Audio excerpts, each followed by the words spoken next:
안녕하세요. 자, 유시환입니다. 오늘 헌법 지방직 7급 시험 보셨는데 전반적으로 얼마 전에 봤던 국가직 7급 시험하고 많이 유사합니다. 많이 유사하고 난이도 같은 경우도 비슷하거나 약간 쉬운 정도? 근데 뭐 워낙 헌법 그 범위 중에서 20문제를 내면은 극히 일부만 내는 거기 때문에 뭐 어느 부분이 강하고 어느 부분이 약한 그런 학생들의 특성에 따라서는 국가직보다 조금 뭐 어려웠다고 느껴질 수도 있는 정도, 전반적으로 그냥 비슷하다 이렇게 보시면 되겠습니다. 대체적으로 보면은 역시 국가직과 거의 비슷한 비율이에요. 헌법과 부속법률 그리고 최신 판례를 포함한 판례 비중을 보면은 거의 비슷합니다. 이번에도 헌법 지문에서 물론 헌정사 관련된 거기도 하지만 그것도 헌법 지문으로 포함을 시키자면은 헌법 지문에서 총 한 9개 정도 나왔다고 볼 수 있고요. 그리고 부속법률 역시 이번에도 국회법 쪼잔하게 나왔죠. 부속법률 다 하면은 부속법률도 한 14개 정도 됩니다. 그리고 나머지 판례가 57개 이렇게 됩니다. 그래서 뭐 비율도 국가직과 유사했다 이렇게 보시면 되겠습니다. 자, 전반적으로 부속법률에서 까다로운 부분들이 있습니다. 국회법에서 막 지역적인 거 물어보기도 하고 하는데 그래도 역시 이번 시험도 마찬가지로 중요한 부분만 알고 있으면 지역적인 거 모르더라도 중요한 부분만 알고 있으면 정답을 골라낼 수 있게끔 그렇게 출제가 되었습니다. 자, 대충 총평 뭐 이 정도로 간단하게 마치고요. 바로 문제 해설 들어가도록 할게요. 자, 먼저 1번입니다. 자, 사회국가 원리 예단 설명 중 옳은 것은 이렇게 고르고 있네요. 자, 보기 1번 볼게요. 카메라에 어떻게 잘 잡히나요? 제 눈에만 희미하게 보이는구나. 자, 보기 1번 볼게요. 자, 그냥 좋은 내용이죠. 국가는 노인의 특성에 적합한 어쩌고저쩌고 해서 노력하기 위한 의무를 부담한다. 너무나 좋은 내용이에요. 당연히 맞다. 이렇게 생각하시고 넘어가면 됩니다. 왜냐면 우리 헌법에서도 뭐 아동이라든지 노인이라든지 여성이라든지 이런 사람들에게 정말 잘 배려를 해줘야 된다. 이렇게 규정이 있거든요. 헌법 제34조. 그거 그냥 관련해서 판례도 이렇게 얘기하고 있는 겁니다. 당연하다 생각하시고 넘어가면 되고요. 자, 보기 2번 볼게요. 자, 보험료 국고 지원에 있어서 지역가입자와 직장가입자의 차별 취급은 차별 취급하고 있어요. 지역가입자에는 못 사는 사람들이 좀 많더라. 그러니까 거기에는 국고를 좀 지원해주겠다. 뭐 이렇게 법이 돼 있는데 거기에 대해서 이제 직장가입자들은 불만이 있겠죠. 하지만 그렇게 차별 취급하는 거 없는 사람 좀 도와주는 거 이게 뭡니까? 복지국가 원리, 사회국가 원리죠. 사회국가 원리에서 당연히 그러한 합리적인 차별의 근거가 있는 거죠. 그래서 평등원칙에 위반된다? 틀렸죠? 위반되지 않는다. 구체적으로 이런 판례 다 외워야 하나요? 몰라도 돼요. 모르는 거 나오면 합헌이에요. 우리가 헌법에 위반된다, 기본권 침해다 이런 판례 달달달 외워주고 나머지 판례 중에서는 헷갈리는 거 몇 개 외워주면 되고요. 그 외에 나머지는 그냥 모르겠다. 근데 시험에 떴다. 그러면 그냥 합헌이다 이렇게 생각하시면 됩니다. 이 판례도 합헌이다 이렇게. 그런데 평등원칙 위반된다 있으니까 틀리는 지문이죠. 자, 3번 볼게요. 자, 헌법상 직업의 자유 또는 근로의 권리, 뭐 사회국가 원리 뭐 등에 근거하여 뭐 근로자에게 국가에 대한 뭐 요것만 보시면 되죠. 자, 국가에 대한 직접적인 진삭, 존속, 보장 청구권이 헌법상 인정된다, 인정되지 않는다 보시면 되는 거죠. 뭐 직장 존속, 보장 청구권이 뭔가요? 그거죠. 내가 직장 다니고 있었는데 회사가 부도나서 망했어. 그럼 나 직장 잃어버리는 거죠. 요거 막아달라. 국가가 그거는 기본권 아니다. 그런 거는 우리가 막아줄 수 없다 이거죠. 네가 직장으로부터 부당하게, 억울하게 쫓겨나는 거, 부당한 해고로부터는 국가가 보호해주겠다. 하지만 그냥 회사가 그냥 운영이 어려워서 회사가 망함으로써 너의 직장이 사라지는 거 요거는 우리가 어떻게 해줄 수 없다. 그래서 자, 직장을 계속 유지시켜달라, 회사를 망하지 않게 해달라, 직장 존속 청구권 뭐 이런 거는 인정이 안 되는 부분이었죠. 요거 보시면 되고요. 자, 보기 4번입니다. 자, 헌법에서 얘기하는 자, 적정한 소득의 분배, 적정한 소득의 분배. 자, 여기에서 자, 누진세 해야 될 의무가 나온다, 나오지 않는다. 워낙 유명한 판례죠. 자, 그래서 누진세율에 따른 종합과세를 시행하여야 할 구체적인 헌법적 의무가 조세입법자, 국회의원들에게 부과된다, 부과되지 않는다. 따라서 자, 금융소득만 따로 분리 뭐 한다든지 뭐 그밖에 소득세 부과할 때 일부에 대해서 누진세를 폐지한다 해도 아무런 문제가 없는 거죠. 왜? 꼭 헌법에서 적정한 소득의 분배를 하기 위하여 노력해야 한다 돼 있지만 그에 따라서 반드시 누진세를 도입해야 되는 건 아니니까요. 경우에 따라서는 그냥 누진세 말고 그냥 단일세로 해도 문제가 없는 부분이었죠. 이 부분 역시 틀리는 부분이 됩니다. 그래서 아까 당연한 얘기했던 보기 1번 답으로 골라내면 되는 거였죠. 자, 문제 2번입니다. 자, 공무원의 신분보장에 대한 설명으로 자, 옳지 않은 것은 아는 거 조심해야 되니까 체크해주고요. 자, 보기 1번입니다. 자, 임용권자가 지방공무원을 직권변경시킬 수 있는 사유를 정하고 있는 지방공무원법에서 이런 게 있는 거죠. 지방자치단체의 직제 개폐에 의하여 폐직된대. 자, 부분은 헌법에 위반되지 아니한다. 이렇게 돼 있는 부분이죠. 자, 직제 개폐에 대해서 자, 직제가 아예 사라져버렸다. 그러면은 그 부분에 있는 일하고 있던 공무원들은 직권 면직시킬 수 있게끔 법에 돼 있는데 이거 너무 심한 거 아니냐, 공무원이 신분보장에 반하는 거 아니냐 싶을 수도 있는데 헌법재판소가 합헌이라고 보고 있습니다. 이런 거에 있어서는 여러 가지, 단순히 직제가 사라졌다고 해서 거기 있던 공무원들을 다 쫓아내는 게 아니거든요. 구제 장치가 다 마련돼 있습니다. 그런 걸 다 고려해 봤을 때 요거 가지고 바로 헌법에 위반된다고 볼 수는 없다, 이렇게 나오는 부분입니다. 역시 잘 내가 모르겠다 싶으면 헌법에 위반되지 아니한다, 맞다, 이렇게 생각하시면 됩니다. 자, 보기 2번입니다. 이건 꼭 기억해야 되는 매우 중요한 판례죠. 자, 수뢰죄 키워드 수뢰죄. 자, 수뢰죄를 범하여 금고 이상 형의 선고유예를 받은 공무원은 당연 퇴직하도록 하는 규정은 합헌이죠, 합헌. 자, 그런데 공무단권을 침해한다 했으니까 틀리는 부분이죠. 자, 우리 공무원들이 집행유예를 받았을 때, 그리고 선고유예를 받았을 때, 요거 조심하시면 되는 부분이죠. 자, 공무원으로 일하다가 선고유예 받았다. 그럼 너는 당연히 퇴직해라. 요 부분은 유언입니다. 유언. 근데 예외적으로 요 죄만큼은 수뢰죄, 업무상 횡령, 업무상 배임, 판례가 있는 건 수뢰죄인데, 자, 수뢰죄를 범하여 선고유예를 받은 경우 요때 당연 퇴직시키는 거, 요것만 합헌입니다. 요거 조심하시면 되는 부분이었죠. 그리고 자, 집행유예를 받았을 때 당연 퇴직시키도록 하는 거는 뭐 다 합헌이 나오고 있고요. 합헌이 나오고 있습니다. 자, 요런 거는 우리가 어디까지나 당연퇴직 규정이고요. 임용결격사유에 있어서는 기준이 다릅니다. 임용결격사유는 더 엄격합니다. 그래서 임용결격사유는 선고유예 기간 중에 있는 자면은 임용을 할 수가 없습니다. 그 부분 합헌입니다. 지금 여기는 당연퇴직 사유예요. 당연퇴직 사유에서는 자, 집행유예로 당연퇴직시키는 건 합헌. 하지만 선고유예 받았을 때 당연퇴직시키는 건 유헌. 예외 하나 매우 중요한 거 수뢰죄로 선고유예 받았을 때 당연퇴직시키는 건 합헌. 그 중요한 판례에서 지금 나온 겁니다. 그래서 수뢰죄, 선고유예, 당연퇴직 합헌이죠. 근데 공무단권을 침해한다 돼 있으니까 틀리는 부분이 됩니다. 자, 그 다음 3번 볼게요. 자, 형사사건 기소되면 자, 필요적으로 직위해제 유언이죠, 유언. 그래서 자, 헌법에 위반된다, 맞는 부분이죠. 반대 비교해서 알아주시면 되죠. 임의적으로 직위해제하도록 한 부분은 합헌이죠. 합헌 역시 중요한 데서 나왔던 부분이고요. 자, 보기 4번입니다. 자, 지방공무원법, 지방공무원 전입에 관한 규정은 자, 해당 지방공무원의 동의가 있을 것을, 해당 지방공무원의 동의가 있을 것을 당연한 전제로 하여 그 공무원이 소속된 지방자치단체장의 동의를 얻어서만 그 공무원을 전입할 수 있음을 규정하고 있는 것을 보아야 한다. 어디에서 나온 판례인가요? 거기서 나온 거죠. 합헌적 법률 해석에서 나온 부분이죠. 합헌적 법률 해석. 이 규정 자체가 그렇게 되어 있는 거죠. 지방공무원법에. 해당 지방공무원의 동의가 있을 것이라는 내용이 없어요. 그 규정은 그냥 그 공무원이 소속된 지방자치단체장의 동의를 얻어서 해당 지방공무원을 딴 곳으로 보낼 수 있다, 이렇게만 되어 있습니다. 그럼 어떤 상황이 생기나요? 해당 지방공무원은 서울에 어느 날 출근했는데 자기 책상이 없어진 거죠. 내 책상이 어디 갔지? 그럼 상급자가 얘기하는 거죠. 너 몰랐냐? 너 제주도로 발령 났는데 너 그거 모르고 있었냐? 난 동의한 적도 없는데요. 말도 안 되게 규정이 돼 있었습니다. 요거 그냥 유언으로 날릴 수도 있는데 헌법재판소가 합헌적 법률 해석을 했죠. 그래서 요 없는 내용을 집어넣은 겁니다. 자, 법에는 안 쓰있지만 해당 지방 공무원의 동의가 있을 것이라는 걸 추가시키면 되지 않느냐. 요거를 추가시키면 그럼 합헌이다. 우리는 이 법률을 해석할 때 이게 비록 없지만 해당 지방 공무원의 동의가 있을 것이라는 걸 추가시키겠다. 이렇게 해서 법률을 해석을 하면은 이거는 합헌이다. 그래서 단순 합헌으로 나왔던 그 사건에서 나온 판례죠. 그래서 자, 해당 지방 공무원의 동의가 있을 것을 당연한 전제로 하여 지방자치단체장의 동의를 얻어서 전입할 수 있음을 규정하고 있는 것으로 보아야 한다. 그리고 이렇게 보는 한 합헌이다. 그때 나왔던 판례였습니다. 맞는 내용이죠. 자, 그 다음 문제로 갈게요.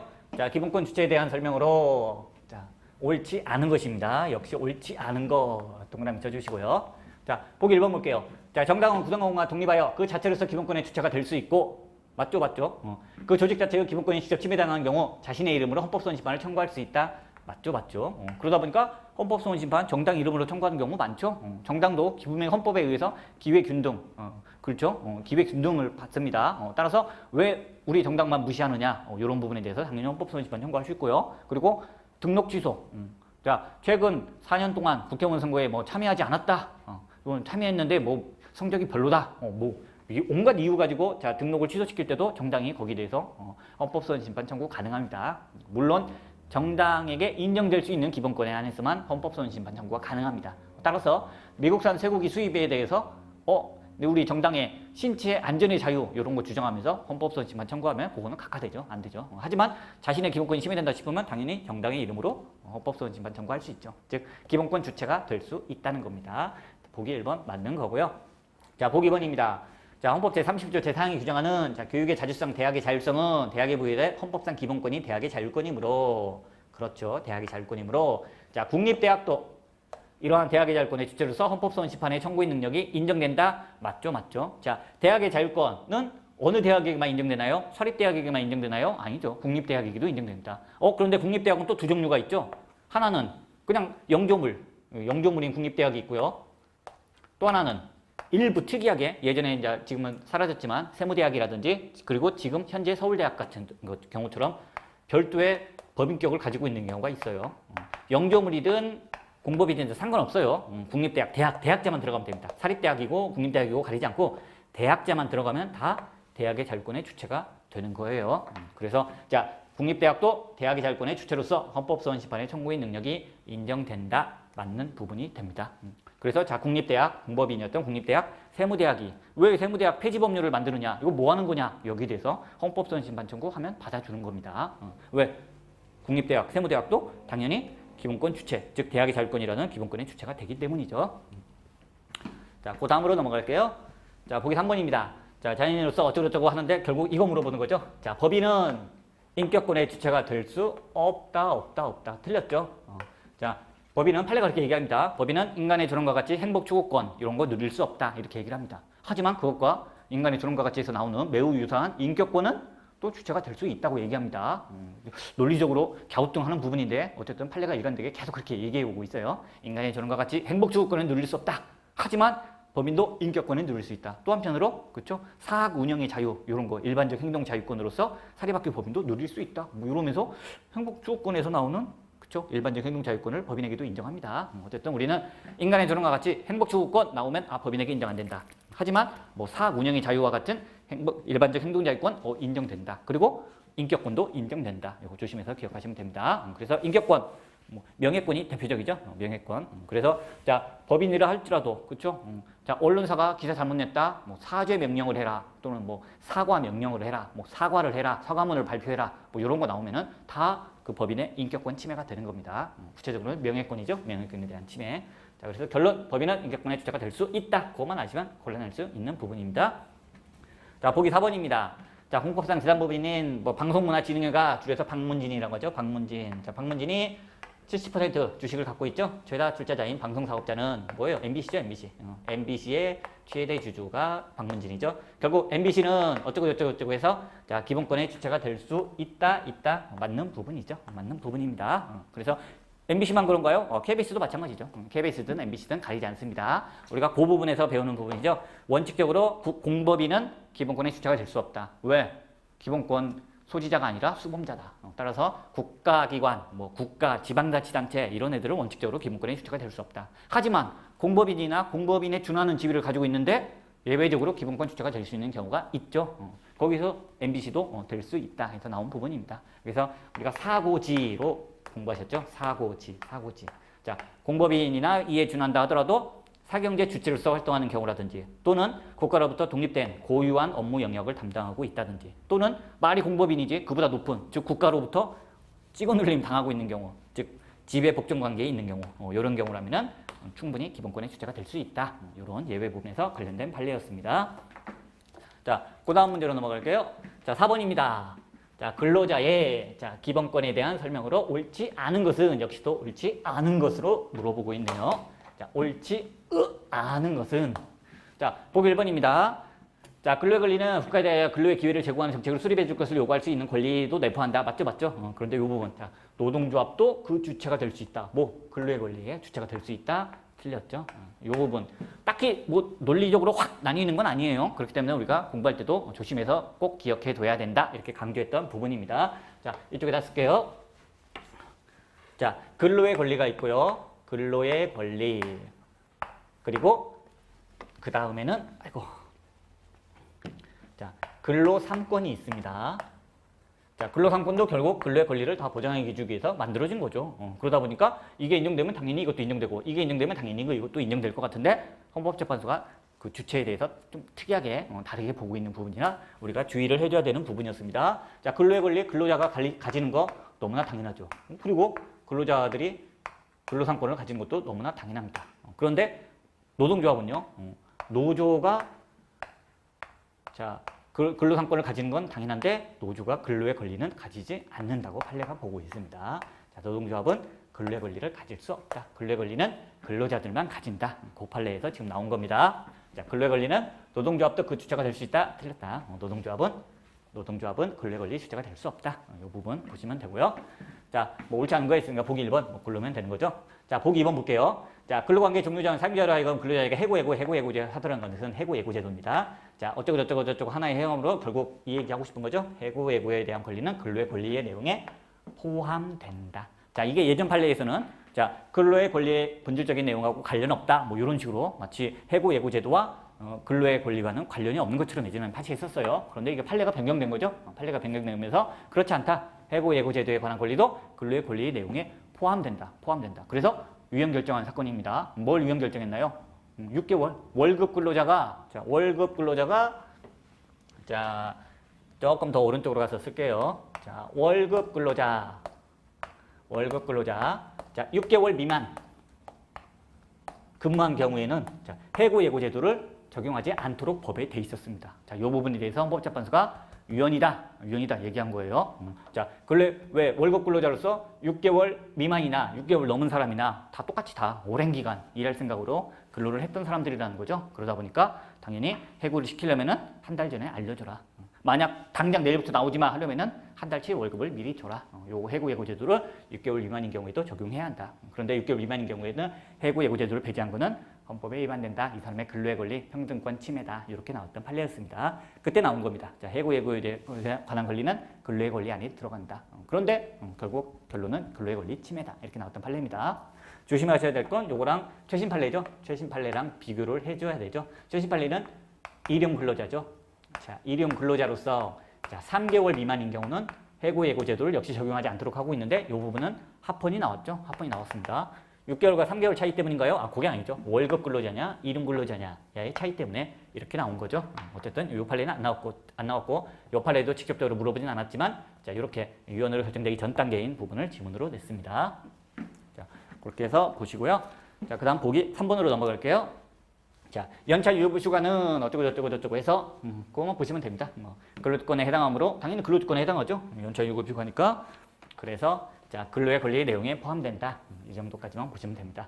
물론 유언으로 결정은 안 났어요. 그래서 1년 다 채우면 너에게 연차 유급휴가 준다. 그런데 1년 못 채운 사람들 6개월만 일했다? 그러면은 15일의 절반 정도는 줘야 되는 거 아니냐? 안 주도록 돼 있는 거 합헌으로 나왔었죠. 근데 어쨌든 간에 자, 그거 자체는 근로의 권리 내용에 포함된다. 이 정도로 뭐 가볍게 보시면 되는 부분이고요. 자, 보기 4번입니다. 자, 노동관계 당사자가 자, 재행위를 함에 있어 목적, 방법, 절차상의 한계를 벗어나지 아니한 범위 안에서 즉 합법적인 자, 파업을 한 경우 그런 경우에 있어서는 자, 민사상 및 행정상 책임이 면제된다. 당연한 거죠. 이게 바로 근로삼권 중에 하나인 단체 행동권. 그죠? 헌법이 단체 행동권을 보장하고 있다. 그럼 당연히 민사상, 형사상 책임을 면제시켜 줘야 되는 거죠. 그렇지 않으면 파업을 못 하죠. 파업하면은 회사가 손해난다. 그거 다 민사상, 뭐 형사상, 막 업무방해죄 아니냐, 뭐 민사상 손해배상 해달라. 그럼 뭐 무서워서 단체 행동권 누가 행사를 하겠습니까? 당연한 내용이다. 이렇게 보시면 되는 부분입니다. 자, 그 다음 문제로 넘어갈게요. 자, 빠방. 자, 5번입니다. 뭐 사례형 문제 길게 나온 것 같다. 쫄 필요 없어요. 사례형 문제. 뭐 쉬우면 쉬웠지 어려운 부분 아닙니다. 자, 볼게요. 자, 역시 옳지 않은 거 고르라고 돼 있어요. 자, 갑은 21세 여성에 대해 성년이죠, 성년. 자, 성인에 대해서 자, 중강제 시행죄를 범하여 300만 원의 벌금형이 확정된 후 자, 공중보건의사로 임명되어 근무를 하고 있었다. 이후 갑의 근무지 관할 경찰서장은 갑과 관할지방자치단체장에게 자, 갑이 아동청소년아청법에 따라 시행의 집행을 종료한 때부터 10년간 의료기관 취업제한 대상자에 해당한다는 통보를 하였다. 취업제한, 10년 취업제한 나왔네요. 자, 이에 반해 자, 지방자치단체장은 갑의 근무지를 비의료기관이 소방안전도로 변경하는 근무지를 변경 조치를 하였다. 그리고 왜 얘는 여기서 의료기관에 10년 동안 있으면 안 되죠. 근데 지금 공중보건의사 의료기관에 있는 거니까 당연히 딴 데로 보내야 됩니다. 그래서 딴 데로 변경 조치하였다. 자, 이에 갑은 이 법률이 아청법에 나와 있는 자, 성범죄 자, 뿐만 아니라 자, 성인 대상 성범죄를 범한 경우도 취업 제한의 대상으로 규율하고 있는 것이 자신의 기본권을 침해한다고 주장하여 자, 헌법손실반을 청구하였다. 자, 관련된 쟁점 쫙 쓰고 판례 태도까지 쓰고 네가 생각하는 결론까지 써라. 뭐 이런 사법시험 2차 시험이 아니에요. 이런 거 사례 그냥 그렇구나 하고 넘어가서 보기만 가지고 답이 나옵니다. 자, 보기 1번 볼게요. 자, 성인대상 성범죄 의미에 대해서는 어쩌고 하므로 결국 뭔가 명확성 원칙에 위배된다 이렇게 물어보고 있네요. 자, 성인대상 성범죄가 뭔지 어떤 범죄를 말하는지 내가 알 수가 없다. 요따 이 소리 한 거죠. 명확성 원칙에 위배된다? 틀렸죠. 왜?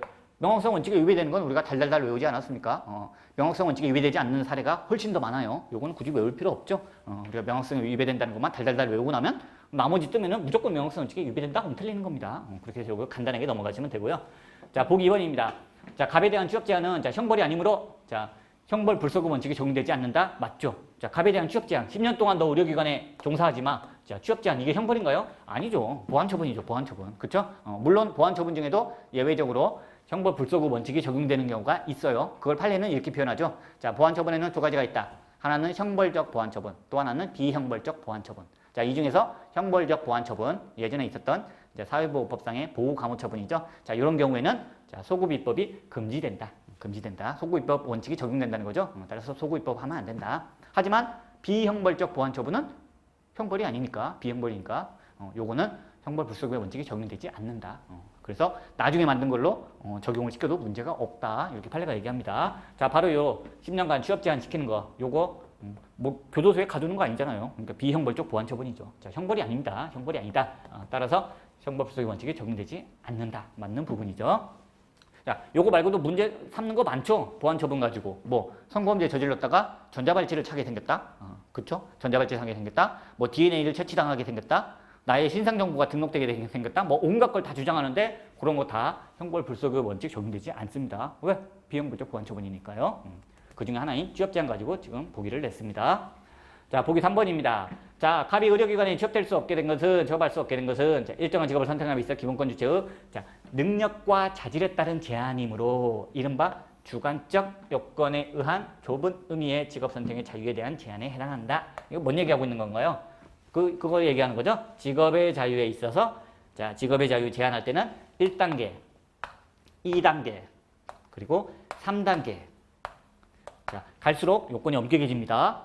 그래서 자, 1단계는 직업 수행의 자유죠. 직업 수행의 자유. 그래서 네가 직업을 선택 못하게는 하지 않겠다. 하지만 네가 직업을 선택하는데 대신 반 열심히 영업하지 마. 뭐 이런 식으로 한다든지 그렇게 어느 지역에서만 하라든지 이런 식으로 자, 구체적인 방법을 제한하는 게 직업 수행의 자유입니다. 이런 거. 요걸 우리가 1단계 제한이라고 하고요. 자, 2단계는 직업 결정의 자유를 제한합니다. 직업 결정의 자유. 직업 결정의 자유를 가 바로 이거죠. 좁은 의미의 직업 선택의 자유. 헌법에는 그냥 직업 수행의 자유, 뭐 영업의 자유, 뭐 전직의 자유 이렇게 안 써 있고요. 그냥 직업 선택의 자유라고만 딱 써 있어요. 그러니까 이걸 우리가 판례가 볼 때는 넓은 의미, 좁은 의미 뭐 이런 식으로 해석을 합니다. 결국 좁은 의미의 직업 선택의 자유라는 건 직업 결정의 자유죠. 자, 2단계가 직업 결정의 자유를 제한하고요. 3단계도 직업 결정의 자유를 제한합니다. 자, 하지만 2단계와 3단계의 차이가 그거죠. 요거는 주관적 사유에 의한 직업 결정의 자유고요. 3단계는 객관적 사유입니다.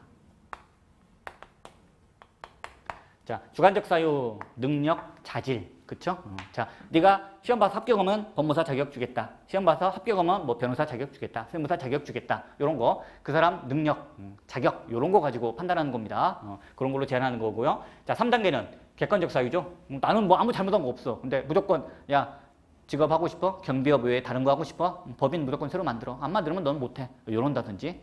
또 객관적 사유. 자, 법무사 되고 싶어? 어쩌냐? 이거는 법원 행정처장이 이번에 법무사 시험 실시 안 한다는데 공부 많이 했다고? 필요 없어. 내년에 실시할지 모르니까 그때 봐. 이런 식으로. 자기 잘못은 하나도 없어요. 자기 잘못이 하나도 없는데도 불구하고 직업 결정을 못하게 하는 거. 이게 객관적 사유에 의한 직업 결정의 자유가 되는 거죠. 자, 그런데 이렇게 자, 성범죄자에 대해서 10년간 취업 제한하는 게 아무 잘못 없는 사람한테 야, 너 10년간 취업하지 마. 이렇게 하는 건가요? 아니죠. 범죄자잖아요. 성범죄. 자기가 저지른 것 때문에 자신의 자격에 있어서 제한을 받고 있는 거죠. 그렇기 때문에 당연히 주관적 사유에 의한 직업 결정의 자유, 좁은 의미의 직업 선택의 자유를 제한받고 있는 겁니다. 그래서 판례도 그렇게 얘기하고 있는 거죠. 자, 이렇게 의료기관 10년 동안 취업 제한 시키는 거는 자, 능력과 자질에 따른 제한이다. 즉, 주관적 사유. 그래서 주관적 요건에 의한 좁은 의미의 직업 선택의 자유에 행안에 해당한다라고 얘기를 하고 있습니다. 맞는 부분이죠. 자, 보기 4번 볼게요. 자, 재범의 위험성 여부를 불문하고 자, 10년간 일률적으로 취업 제한시키는 거. 결국 취업 제한 조항은 그쵸? 직업 선택의 자유를 침해한다 해서 위헌이 나왔던 유명한 판례였죠. 이렇게 해서 자, 문제 보시면 됩니다. 사례만 길다 길고 복잡한 것 같지? 그쵸? 사례 길다 싶으면 일단 쫄지 마시고 쓱 보고 보기로 바로 넘어가셔도 됩니다. 바로 보기로 넘어가시고 보기에서 위 사례에서 어쩌고 막 해서 위 사례를 다시 읽어봐야겠다. 그때 이제 다시 올라가서 읽으시면 되고요. 일단은 뭐 보기만 갖고도 대부분이 풀리게끔 문제가 나온다. 이렇게 생각하시고 절대 사례 나오면 쫄지 않는다. 이렇게 생각하시면 됩니다. 자, 그 다음으로 넘어갑니다. 자, 6번입니다. 자, 참정권에 대한 설명으로 옳지 않은 것, 역시 옳지 않은 것을 고르라고 하고 있네요. 자, 옳지 않은 것은 자, 보기 1번입니다. 자, 최신 판례 되게 중요한 거 나왔죠? 지방자치단체의 장 선거권은 자, 헌법에 의해서 보호되는 기본권이다. 맞는 부분이죠. 맞는 부분이죠. 자, 헌법에는 그렇게 안 써 있어요. 지방자치단체의 장을 선거로 뽑아라. 그렇게 안 써 있습니다. 지방자치단체 장의 선임 방법은 법률로 정한다. 이렇게 해서 선거로 뽑아도 되고 대통령이 임명해도 되고 이렇게 헌법에는 규정이 돼 있었습니다. 따라서 우리 헌법재판소도 자, 지방자치단체장을 선거로 뽑는 이러한 권리는 기본권이라고 단정하기 어렵다. 이렇게 예전에는 판례가 있었는데 최신 판례에서 바뀐 거죠. 바뀌었습니다. 20년 넘게 지방자치제도가 정착되면서 20년 넘게 우리 국민들이 지방자치단체장을 선거로 뽑아왔다. 이쯤 되면 이제 헌법에는 그렇게 안 써있다 하더라도 지방자치단체장에 선거할 수 있는 선거권은 헌법상 기본권으로 봐야 할 것이다. 이렇게 판례가 변경된 중요한 부분에서 나왔습니다. 자, 보기 2번입니다. 자, 헌법 제24조는 모든 국민은 법률이 정하는 바에 의하여 선거권을 가진다고 규정하고 있습니다. 법률이 정하는 바에 의하여. 근데 자, 우리가 항상 법률이 정하는 바에 의하여 이렇게 돼 있을 때 법률이 정하는 바에 의하여 너의 기본권을 제한하겠다 이런 의미도 있지만은 법률이 정해져서 최대한 너의 기본권을 실현시킬 수 있도록 구체적으로 내용을 형성해 주겠다. 즉 제한적 법률 유보 말고 형성적 법률 유보의 성격도 많죠. 특히 여기서는 그렇다는 겁니다. 그래서 자, 법률 유보의 형식을 취하고 있지만 이것은 어디까지나 기본권을 제한하려는 법률 유보가 아니라 기본권을 형성하기 위한 그런 법률 유보다. 그래서 이것은 국민의 기본권을 법률에 의하여 구체화하라는 뜻이며 선거권을 법률을 통해 구체적으로 실현하라는 의미이다. 당연한 내용이다. 이렇게 보시고 넘어가면 됩니다. 자, 보기 3번입니다. 이것도 헌법 불합치 결정이 나왔던 부분이기 때문에 우리가 중요하게 봤었던 부분에서 나온 거죠. 자, 부재자 투표 종료 시간을 오후 4시까지로 정한 것은 오른쪽에다가 쓰겠습니다. 자, 부재자 투표 지금은 뭐 국외 부재자 투표 말고 국내 부재자 투표는 없어졌고요. 지금 사전 투표제도 훨씬 더 편리한 사전 투표제도로 바뀌었는데 자, 예전에 국내 부재자 투표가 있었죠. 근데 그 부재자 투표 시간이 어떻게 돼 있었나요? 부재자 투표가 오전 10시부터 오후 4시까지로 돼 있었습니다. 이게 뭔 의미가 있나요? 원래 투표 시간은 언젠가요? 오전 6시에서 오후 6시까지입니다. 거기하고 비교해 봤을 때 자, 부재자 투표 시간이 어떻게 돼 있나요? 오전은 무려 4시간이나 늦게 시작하고 문 닫는 시간은 2시간이나 앞당겨 해버리는 거죠. 자, 그러다 보니까 투표하고 싶은데 투표할 수 있는 시간이 짧으니까 투표를 못하는 사람들이 생긴 겁니다. 자, 이 사람들이 이게 나의 선거권 침해하는 거 아니냐 이렇게 문제를 삼았는데 결론은 일부는 합헌, 일부는 위헌 이렇게 나왔죠. 그래서 우리가 그 부분 구별해서 봐셔야 되는 부분이었습니다. 자, 먼저 오전 10시 볼게요. 자, 다른 투표는 다 6시, 오전 6시부터 시작하는데 부재자 투표만 오전 10시로 늦게 시작하는 거 요거 문제가 있느냐? 문제가 있다고 봤습니다. 왜? 직장인들이 투표를 할 수가 없는 겁니다. 왜? 부재자 투표 평일에 하거든요. 평일에 합니다. 선거일 공휴일 아닌가요? 공휴일이고 부재자 투표는 선거일에 하는 게 아니라 그보다 1, 2주 정도 전에 하는 겁니다. 그러다 보니까 평일이에요. 평일에 하다 보니까 부재자 투표 기간에 직장인들이 아침 9시까지 과장님이 출근하라 했는데 나 이거 10시부터 투표가 가능해. 그럼 일단 9시까지 출근한 다음에 1시간 정도 근무하고 그러고 나서 과장님 저 투표 좀 하고 올게요. 야, 너 그 보고서 다 끝냈어? 이 새끼 어디를 뺑기치려고 욕먹습니다. 눈치 보여가지고 많은 사람들이 부재자 투표를 포기했던 겁니다. 그래서 자, 이 사람들 만약 6시로 땡겨주면은 아침 일찍 일어나서 투표하고 그리고 여유 있게 9시까지 출근하고 이거 얼마나 좋은 거냐. 이렇게 간단한 방법을 놔두고 오전 10시까지로 이렇게 해놓은 거는 요거는 선거권 침해다. 그래서 이 부분이 위헌이 나온 거예요. 자, 그런데 구별하셔야 될 게 오후 4시, 즉 다른 투표 시간과 다르게 2시간이나 일찍 문 닫는 거, 이 부분은 합헌이 나왔습니다. 자, 부재자 투표 끝내고 나면은 그 투표함 다 모아가지고 선거관리위원회에다 보내고 해야 하는데 요거 시간도 걸리고 절차도 복잡하고 하니까 6시에 끝내면 너무 늦어. 최대한 빨리빨리 끝낼 수 있도록 해주자. 요거 하나 해결돼서 그쵸? 투표할 수 있게 보장해주면 되지. 요거는 뭐 일찍 끝내야 될 이유가 있으니까 요거는 그냥 합헌으로 봐주겠다. 이렇게 해서 결론이 달라진 부분입니다. 그래서 자, 오전 10시가 유현이고요. 오후 4시는 합헌이다. 즉 아침에 최대한 투표할 수 있게 도와주라. 이런 취지에서 우리가 기억을 하면 되는 부분이었습니다. 자, 그런데 여기서 시험에서는 그중에 종료 시간만 지금 물어보고 있죠. 자, 부재자 투표 종료 시간을 오후 4시까지로 한 거. 이 부분보다 합헌이다. 합헌. 그래서 부재자 투표 시간 나오면 아, 이거 유연이었지? 그럼 안 돼요. 투표 시작 시간과 마감 시간 요거 구별해서 결론이 다르니까 봐줘야 되죠. 결국 종료 시간 4시까지로 한 거는 어쩌고저쩌고이기 때문에 선거권을 침해한다? 틀렸죠? 침해하지 않는다죠. 침해하지 않는다. 침해하지 않는다. 자, 아침 시간 바꾼 그것만 침해한다고요.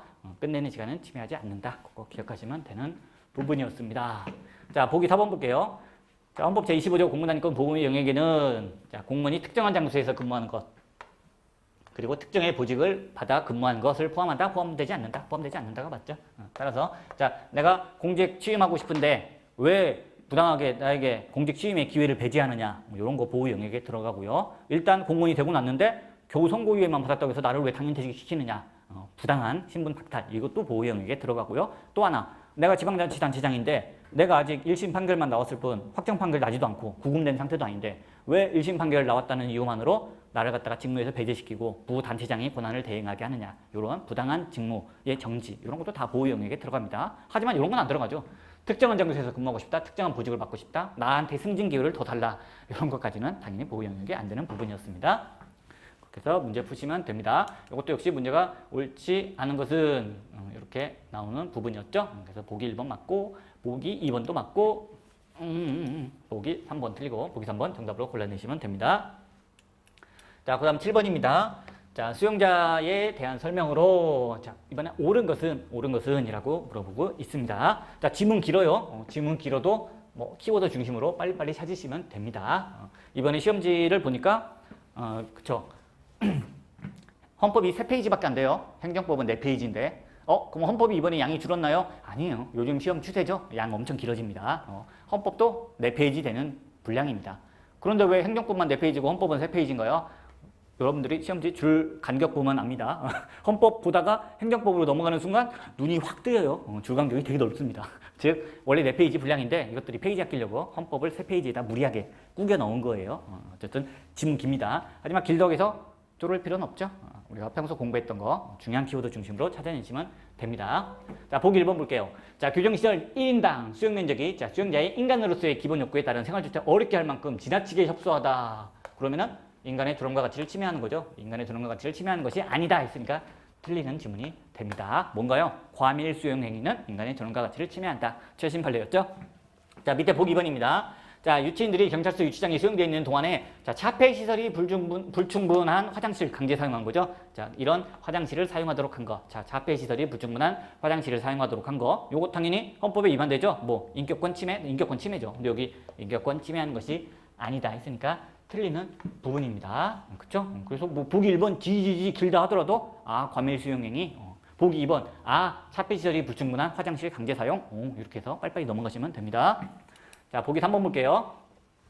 자, 수용자의 자, 기본권을 제한을 최소화하기 위하여 특정 부분 어쩌고저쩌고 해서 결국 CCTV 설치. 자, CCTV 설치해서 감시하는 거. 요게 기본권 침해하느냐? 결론은 침해하지 않는다죠. 왜? 원래부터 육안으로 다 감시할 수 있죠. 육안으로 감시하는 걸 CCTV 기계로 대체했을 뿐이에요. 이건 풍문이 법률에도 근거가 있고요. 그리고 당연히 CCTV로 감시할 만하죠. 감시 안 하고 있다가 뭐 자살한다든지 뭐 그러면 큰일 나죠. 그렇기 때문에 자, CCTV 설치 이런 거 기본권 침해 아니다. 이렇게 보시면 되고요. 자, 보기 4번입니다. 뒷다 길어요. 뒷다 길어. 길다고 해서 겁먹을 필요 없죠. 자, 수용자가 밖으로 내보내는 서신을 봉함하지 않은 상태로 규정시설에 제출하도록 하고 있는 거 여기까지만 딱 보면 뭐 뜨죠 뭐. 여기까지 뜨면 헌법에 위반된다죠.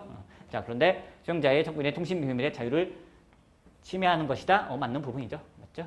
그래서 자, 서신을 봉함하지 않은 상태로 다 제출하도록 하고 있는 거. 헌법재판소가 그렇게 보는 거죠. 의심이 갈 때 엑스레이 검사를 한다든지 뭐 의심이 갈 때 그때 검열할 수는 있는데 그냥 무작정 모든 서신 다 열어서 제출해. 봉함하지 않고 제출해. 이거는 너무 심했다. 이렇게 나왔던 판례였습니다. 그래서 보기 4번 맞는 부분이 되는 거죠. 자, 그래서 뭐 이로 갈까요? 자, 1번 틀리고요. 2번 틀리고요. 그리고 3번. 3번 틀리고요. 4번 맞는 거고. 그래서 보기 4번 답으로 골라내시면 됩니다. 자, 8번입니다. 자, 국회입니다. 아, 국회. 국회법 나오기 시작하면은 쪼잔해서 사람 짜증나게 만드는 그런 문제들입니다. 역시 옳은 것입니다. 자, 예결위의 위원장은 자, 위원회에서 호선하고 틀렸죠? 자, 상임위원회 위원장은 본회의에서 임시의장이 준해서 선거를 뽑습니다. 임시의장이 준한다? 어떻게 뽑는 건가요? 제적 과반수 출석하고 출석 다수표를 얻어서 뽑게 되어 있습니다. 자, 그런데 임시의장과 상임위원장만 그렇게 뽑나요? 아니죠, 아니죠. 비록 특별위원회이긴 하지만 상설되어 있는 위원회는 상설위원회와 똑같은 취급을 해주죠. 바로 특별위원회인데 상설되어 있는 위원회가 예결위, 그리고 또 하나가 윤리위죠. 윤리특위와 예결특위, 이 두 개가 상설되어 있는 특별위원회입니다. 따라서 여기 위원장을 뽑을 때는 본회의에서 뽑아요. 본회의에서. 근데 여기 위원회에서 호선한다 했으니까 틀리죠. 위원회에서 호선하는 건 임시로 잠깐씩 만드는 거죠. 그러다 보니까 뭐 인사청문특별위원회 위원장을 뽑을 때는 위원회에서 호선하죠. 그렇죠? 어쨌든 이 부분 틀렸고요. 자, 위원회 선임은 자, 교섭단체 소속 교섭단체 의원 수의 비율, 그렇죠? 모든 위원들은 다 이렇게 교섭단체 소속 의원 수의 비율에 따라 자, 선임을 하죠. 그러니까 비율과 자, 상임위원회의 위원 수의 비율에 의하여 자, 각 교섭단체 자, 대표 의원의 요청으로 국회 부의장이 행한다. 왜 부자가 왜 들어갔어? 국회 부의장 아니죠? 국회의장이죠. 국회의장이 하는 거죠. 국회의장이 하는 거. 이렇게 해서 틀린 부분 골라서 제끼면 되고요. 자, 보기 2번입니다. 자, 정보위원회 위원장은 자, 국회 부의장이 왜 또 부의장이 나와? 부의장이.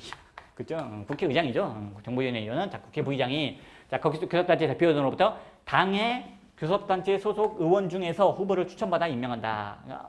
자, 한마디로 교섭단체에 속하지 않은 무소속 의원들은 정보위원회 위원이 될 수 없어요. 근데 이 규정 합헌입니다. 문제 없다. 이렇게 나왔고요. 자, 어쨌든 자, 부부장이니까 틀리고요. 의원 중에서 후보를 추천받아 각 교섭단체 대표원과 협의하여 선임 또는 개선한다. 역시 맞는 틀린 부분이 되죠. 나머지는 다 맞는데 부의장이 나왔으니까 틀리는 부분이 됩니다. 자, 그 다음에 우리 옳은 거 계속 찾아서 읽어봅시다. 자, 보기 3번입니다. 어느 상임위원회에도 속하지 아니하는 사항은 자, 국회의장이 국회운영위원회와 협의하여 소관상임위원회를 정하며 자, 무슨 말입니까? 상임위원회마다 소관사무가 다 정해져 있죠. 국회운영위원회는 뭐 국회법이라든지 국회규칙이라든지 국회 관련된 거, 국회 운영에 관련된 거 다 국회운영위원회가 소관하고 있고요. 또 하나 국회운영위원회는 대통령에 대응되는 상임위원회예요. 따라서 대통령 뭐 경호처라든지 뭐 대통령 비서실이라든지 이런 거 관련된 사무를 다 국회운영위원회에서 소관을 하고 있습니다. 그러면 정무위원회는요? 정무위원회는 국무총리에 대응해서 만들어진 거죠. 그래서 국무총리 비서실, 국무조정실 그 밖에 국무총리 산하에 처들이 되게 많아요. 인사혁신처부터 해서 처, 위원회 이런 거 되게 많습니다. 그런데 그런 걸 다 정무위원회가 가져간 건 아니고 그중에 4개만 가져가 있어요. 4개. 그래서 수업시간에도 그렇게 했었죠. 수업시간에도 헷갈리니까 시험에 짜증나게 나오니까 외워둬라. 공금보건 이렇게 했습니다. 공금보건. 그래서 정무위원회에서 하는 게 공정거래위원회, 금융위원회, 보훈처, 국가보훈처, 권익위원회, 국민권익위원회. 요 4가지는 국무총리 산하에 있고 따라서 정무위원회에서 소관을 맡고 있습니다. 돈 관련된 건데도 기획재정위원회가 아니다. 그래서 조심하셔야 되는 부분이었죠. 자, 그래서 이렇게 상임위원회가 여러 개가 있는데 어떤 경우는 대통령이랑 겹치는 경우 같기도 하고 보건복지부랑 겹치는 것 같기도 하고 그리고 통상자원부, 외교통상, 외교부, 국방부 막 애매한 거 많습니다. 그럴 때는 이렇게 한다는 거죠. 어느 상임위원회에도 속하지 아니하는 사항 이런 거 또는 겹친다 또는 뭐 정하기 어렵다 어디에도 속하지 아니하는 것 같다 이러면은 국회의장 부의장이 아니고 의장으로 제대로 돼 있네요. 국회운영위원회 제일 중요한 위원회죠. 여기하고 협의해서 정한다. 맞고요. 자, 틀린 데가 그 뒤에가 틀린 거예요. 자, 국민권익위원회에 관한 사항은 국민권익위원회 공금보건 권이죠. 권 어디? 정무위. 근데 거기 사항은 국회운영위원회 소관사무에 속한다 했으니까 틀리는 거죠. 국회운영위원회는 뭐한다? 대통령에 대응하는 기관이다. 국무총리에 대응하는 기관은 정무위원회다. 그래서 이 부분을 틀리게끔 쪼잔하게 나왔던 부분이죠. 하지만 쪼잔하지만 요거 그쵸? 알고 있어야 풀 수 있는 문제입니다. 왜? 보기 4번은 더 쪼잔하거든요. 보기 4번은 더 쪼잔합니다. 자, 국회법 2조의 4, 64조의 2 제3항인데 매우 쪼잔한 부분인데 이런 부분은 저 수업 시간에 언급 안 하거든요. 보기 4번은 저 수업 시간에 언급도 안 합니다. 언급도 안 하는 게 이렇게 시험에 나왔습니다. 그래도 보기 3번이 중요한 내용이니까 보기 3번으로 해서 맞춰야 되는 부분입니다. 보기 4번 같은 경우도 다 외워야 되는 거 아닌가요? 그러면 국회법 통째로 다 외워야 돼. 그거 뭐 하는 짓이야, 그거. 그렇게 하시면 안 됩니다. 중요한 거 딱딱딱 그런 것만 보시고, 보기 4번 같은 거 나오면 그냥 뭐 3번이 답이니까 그렇게 해서 넘어가시면 됩니다. 자, 보기 4번 볼게요. 자, 각 교섭단체 대표의원이 추천하는 윤리심사 자문위원회의 자문위원 수는, 그쵸? 자, 윤리특위에 있어서는 자, 윤리심사 자문위원회라는 걸 만들어서 자문을 받게끔 하고 있습니다. 그런데 여기서는 구체적으로 자문위원회의 수는 어떤 비율이냐까지 물어보고 있습니다. 그런데 뭐 끝에 유연자 들어가는 건 다 똑같죠. 교섭단체 소속 의원 수의 비율에 따른다. 이렇게 맞는 거죠. 문제 없습니다. 자, 그런데 이때 자, 소속 의원 수가 가장 많은 교섭단체 대표의원이 추천하는 자문위원 수는 그 밖에 교섭단체 대표위원이 추천하는 자문위원 수와 같아야 한다. 동수로 규정하게 이렇게 또 규정을 하고 있습니다. 자, 동수로 규정하는 거 매우 특이한 부분은 우리가 공부할 때 거기서 봤었습니다. 안건조정위원회. 안건조정위원회. 자, 상임위에서 뭔가 통과를 시켜야 되는데 여야가 첨예하게 대립하고 있다. 그러면은 그냥 소위원회에 넘기지를 못하고 소위원회에 대신해서 안건조정위원회라는 걸 만듭니다. 근데 만들 때 그 위원회 수는 다수당과 그 밖에 당들 다 합친 당의 위원수가 동수로 하게끔 하는 부분이 있었습니다. 안건조정위원회는 새로 신설됐기 때문에 제가 수업 시간에도 언급했는데 이 부분 윤리심사 자문위원회 같은 경우 그렇게 중요한 부분이다 볼 수는 없는데 거기서도 똑같은 내용이 들어있고요. 그 부분이 나온 겁니다. 일단 뭐 맞는 내용입니다. 맞는 내용이고요. 여러분들이 보기 1, 2, 3번 보면서 틀린 내용들 골라서 마지막 답을 4번으로 골라내셔야 되는 부분이었습니다. 그래서 보시면 되고요. 그러니까 굉장히 못 보던 게 나오니까 까다롭게 느껴질 수 있는 부분이죠. 이런 것 때문이라도 우리가 중요한 부분은 확실하게 공부를 하셔야 됩니다. 확실하게 보고 넘어가야 국회법에서 지엽적인 부분, 모르는 부분 나오더라도 해결을 할 수가 있어요. 그러기 싫다. 나는 완벽하게 보기 1, 2, 3, 4를 다 OX 해서 풀고 싶다. 그럼 이제 국회법을 다 외우세요. 국회법을 다 외우시면 그것도 뭐 가능한 방법이긴 합니다. 자, 그 다음 9번 문제 볼게요. 자, 국정감사 조사에 대한 설명으로 자, 옳지 않은 것을 물어보고 있습니다. 자, 옳지 않은 거 체크하고요. 자, 국회는 제적은 4분의 1 이상의 요구가 있는 때에는 자, 특별위원회 또는 상임위원회를 하여금 특정 사안에 관하여 조사를 시행하게 한다. 맞는 부분이죠. 중요한 건 뭐 제적 4분의 1이다.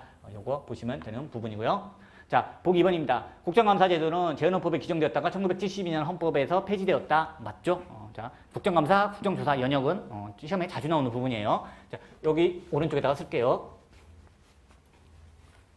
자, 먼저 국정감사 있고요. 국정감사 정기적으로 열리죠. 1년에 한 번씩 국정 전반에 대해서 모든 상임위원회가 자, 일을 하는 겁니다. 국정조사는 특별한 상임위원회 하나 골라서 하거나 또는 특별위원회를 하나 만들어서 걔네들이 특정한 사안에 대해서 조사를 하는 겁니다. 전반적이냐 특정이냐 요거에 따라서 달라지는 거죠. 국정조사 두 개가 있습니다.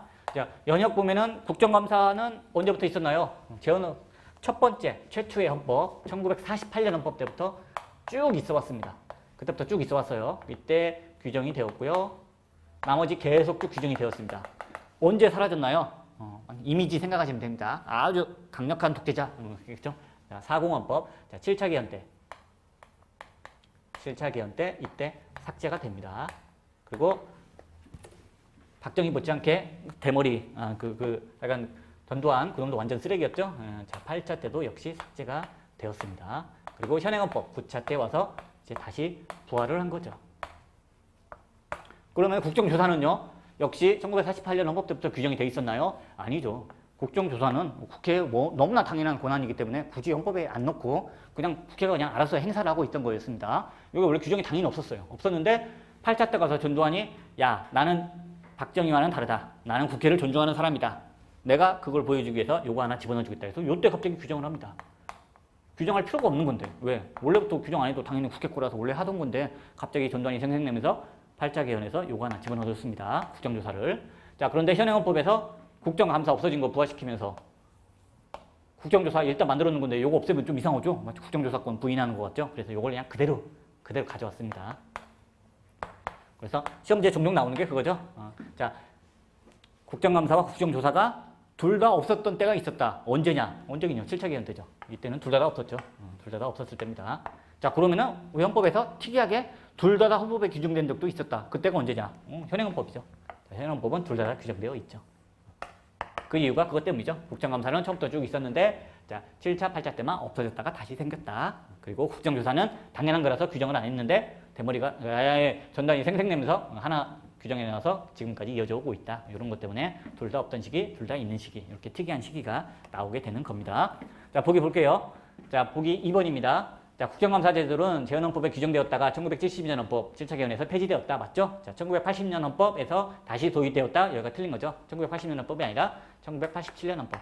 즉 8차가 아니라 9차죠. 현행헌법에 있어서 다시 도입되었다. 이걸로 해서 틀린 걸로 찾으시면 되고요. 틀린 거 찾으라 했는데 뭐 벌써 그쵸? 보기 2번 답이 나왔습니다.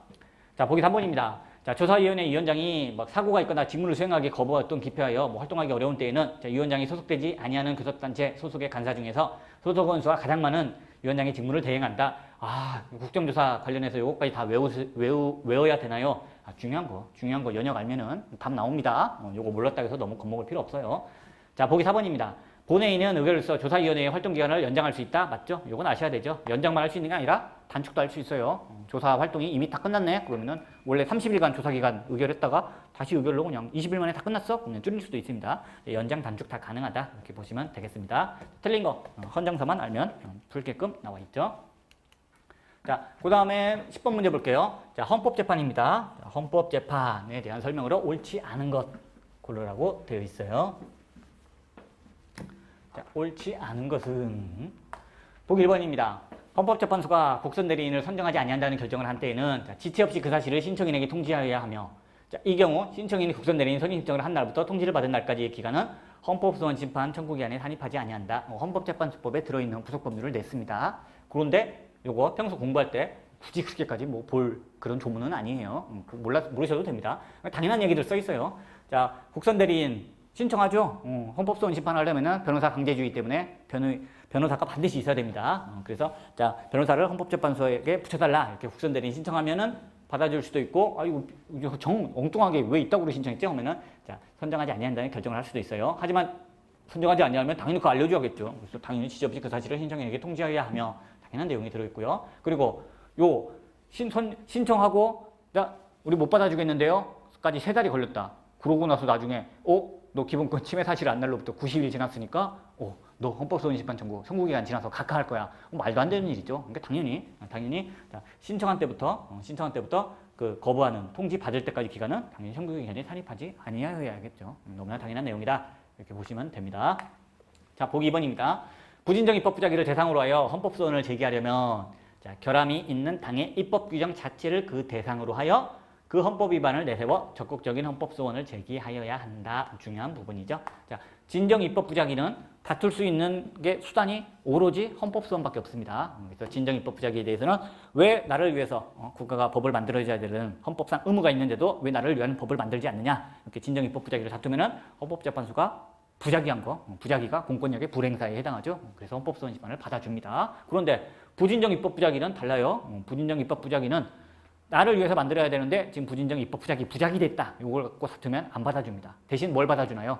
부진정 입법 부작위 돼서 흠결이 생겼죠. 그 법률 그 자체를 들고 와서 헌법 위반이다. 나도 집어넣어줘야 되는데 혜택받는 사람 중에서 나는 뺐다. 이렇게 평등권 위반을 주장한다든지 이렇게 법률 규정 자체를 들고 오면 그거는 받아줍니다. 지금 그 얘기를 하고 있는 거죠. 자, 부진정 입법 부작위를 대상으로 하여 헌법소원을 제기하려면 그쵸?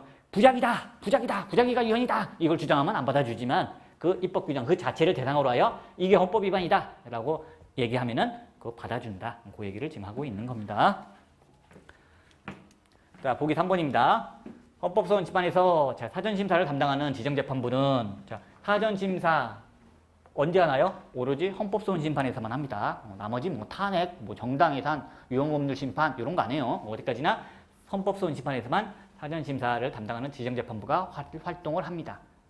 68조 1항만 그런가요? 아니에요. 68조 2항도 마찬가지입니다. 68조 1항, 2항 가리지 않고 헌법소원 심판에 있어서는 다 사전심사를 먼저 거쳐야 됩니다. 그런데 사전심사 할 때 얘네가 뭐 헌법에 위반된다, 위반되지 않는다 그런 얘기 하나요? 전혀 안 해요. 얘네는 오로지 각하할 건지 말 건지, 즉 본안 판단을 해줄 건지 아니면 본안 판단을 안 해줄 건지 요것만 결정할 수가 있는 겁니다. 그것도 어떻게? 3명이 전부 다 의견이 일치됐을 때만 3명의 의견이 전원 일치됐을 때만 각하시킬 수 있습니다. 사전재판부 3명 중에 1명이라도 난 이거 본안 판단해야 한다고 생각한다. 그러면은 전원재판부로 넘겨야 돼요. 오로지 얘네가 할 수 있는 거는 전원의 일치된 의견으로 각하시키는 것밖에 못합니다. 자, 여기 볼게요. 자, 사전심사를 담당하는 지정재판부는 자, 재판관의 과반수 이상의 결정으로 심판 청구로 각하할 수 있다. 틀렸죠? 자, 심판 청구 각하할 때는 재판관 과반수 이상이 아니라 전원입니다. 사전심사를 담당하는 3명 전원 다 이 의견이 일치했을 때만 심판 청구를 각하할 수 있고요. 자, 헌법소원 심판 청구 후 30일이 경과할 때까지 각하 결정이 없는 때는 심판의 회부하는 결정이 있는 것으로 본다. 이 뒷부분은 맞죠? 앞부분 때문에 틀리는 부분이 됩니다.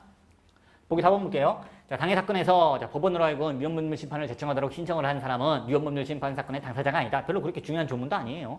그 얘기하는 겁니다. 간단하게 보시면 돼요. 자, 우리 원고 있고, 자, 피고 있습니다. 원고, 피고. 민사소송이라든지 뭐 소송이 지금 현재 진행 중이에요. 행정소송이라든지. 자, 법원에서 이걸 담당하고 있네요. 법원에서 담당하고 있는데, 자, 원고가 지금 재판에 적용되는 법률이 헌법에 위반되는 것 같은데 이거 헌법재판소에 좀 얘기해 주세요. 위헌법률 심판 제청 신청을 하게 되죠. 자, 신청을 하게 되면 법원이 진짜 이상한 것 같네요. 그러면은 헌법재판소에 뭘 하나요? 제청을 하죠. 제청. 위헌법률 심판 제청을 합니다. 제청. 여기는 위헌법률 심판 제청을 해달라고 신청을 하는 거고요. 자, 이렇게 해서 제청을 하면은 이제 헌법재판소가 위헌법률 심판을 하는 거죠. 이때 당사자가 누구냐? 이 원고, 이 당해 사건의 당사자가 위헌법률 심판 사건에 있어서 당사자냐? 그렇지 않다는 거죠. 왜 지금 누가 물어본 걸 따지고 있나요? 법원이 제청한 걸 지금 담당하고 있죠. 헌재가. 그러다 보니까 자, 헌재가 지금 위헌법률 심판 사건에 있어서 당사자는 법원이지 원고는 아니다. 뭐 이런 얘기 해주고 있는 겁니다. 당해 사건에서 법원으로 하여금 위헌법률 심판을 제청하도록 신청을 한 사람은 이 원고는 자, 위헌법률 심판 사건, 헌재가 담당하고 있는 사건에 있어서 당사자가 아니다. 너는 이 당해 사건에 있어서 당사자지 이 사건에 있어서 당사자는 아니다. 우리는 네가 물어본 걸 따지는 게 아니라 법원이 물어본 걸 따지고 있다. 이 정도로 가볍게 보시면 되는 부분입니다. 자, 11번 볼게요. 국회 및 국회의원에 대한 설명으로 옳지 않은 것은, 역시 옳지 않은 것은 물어보고 있어요.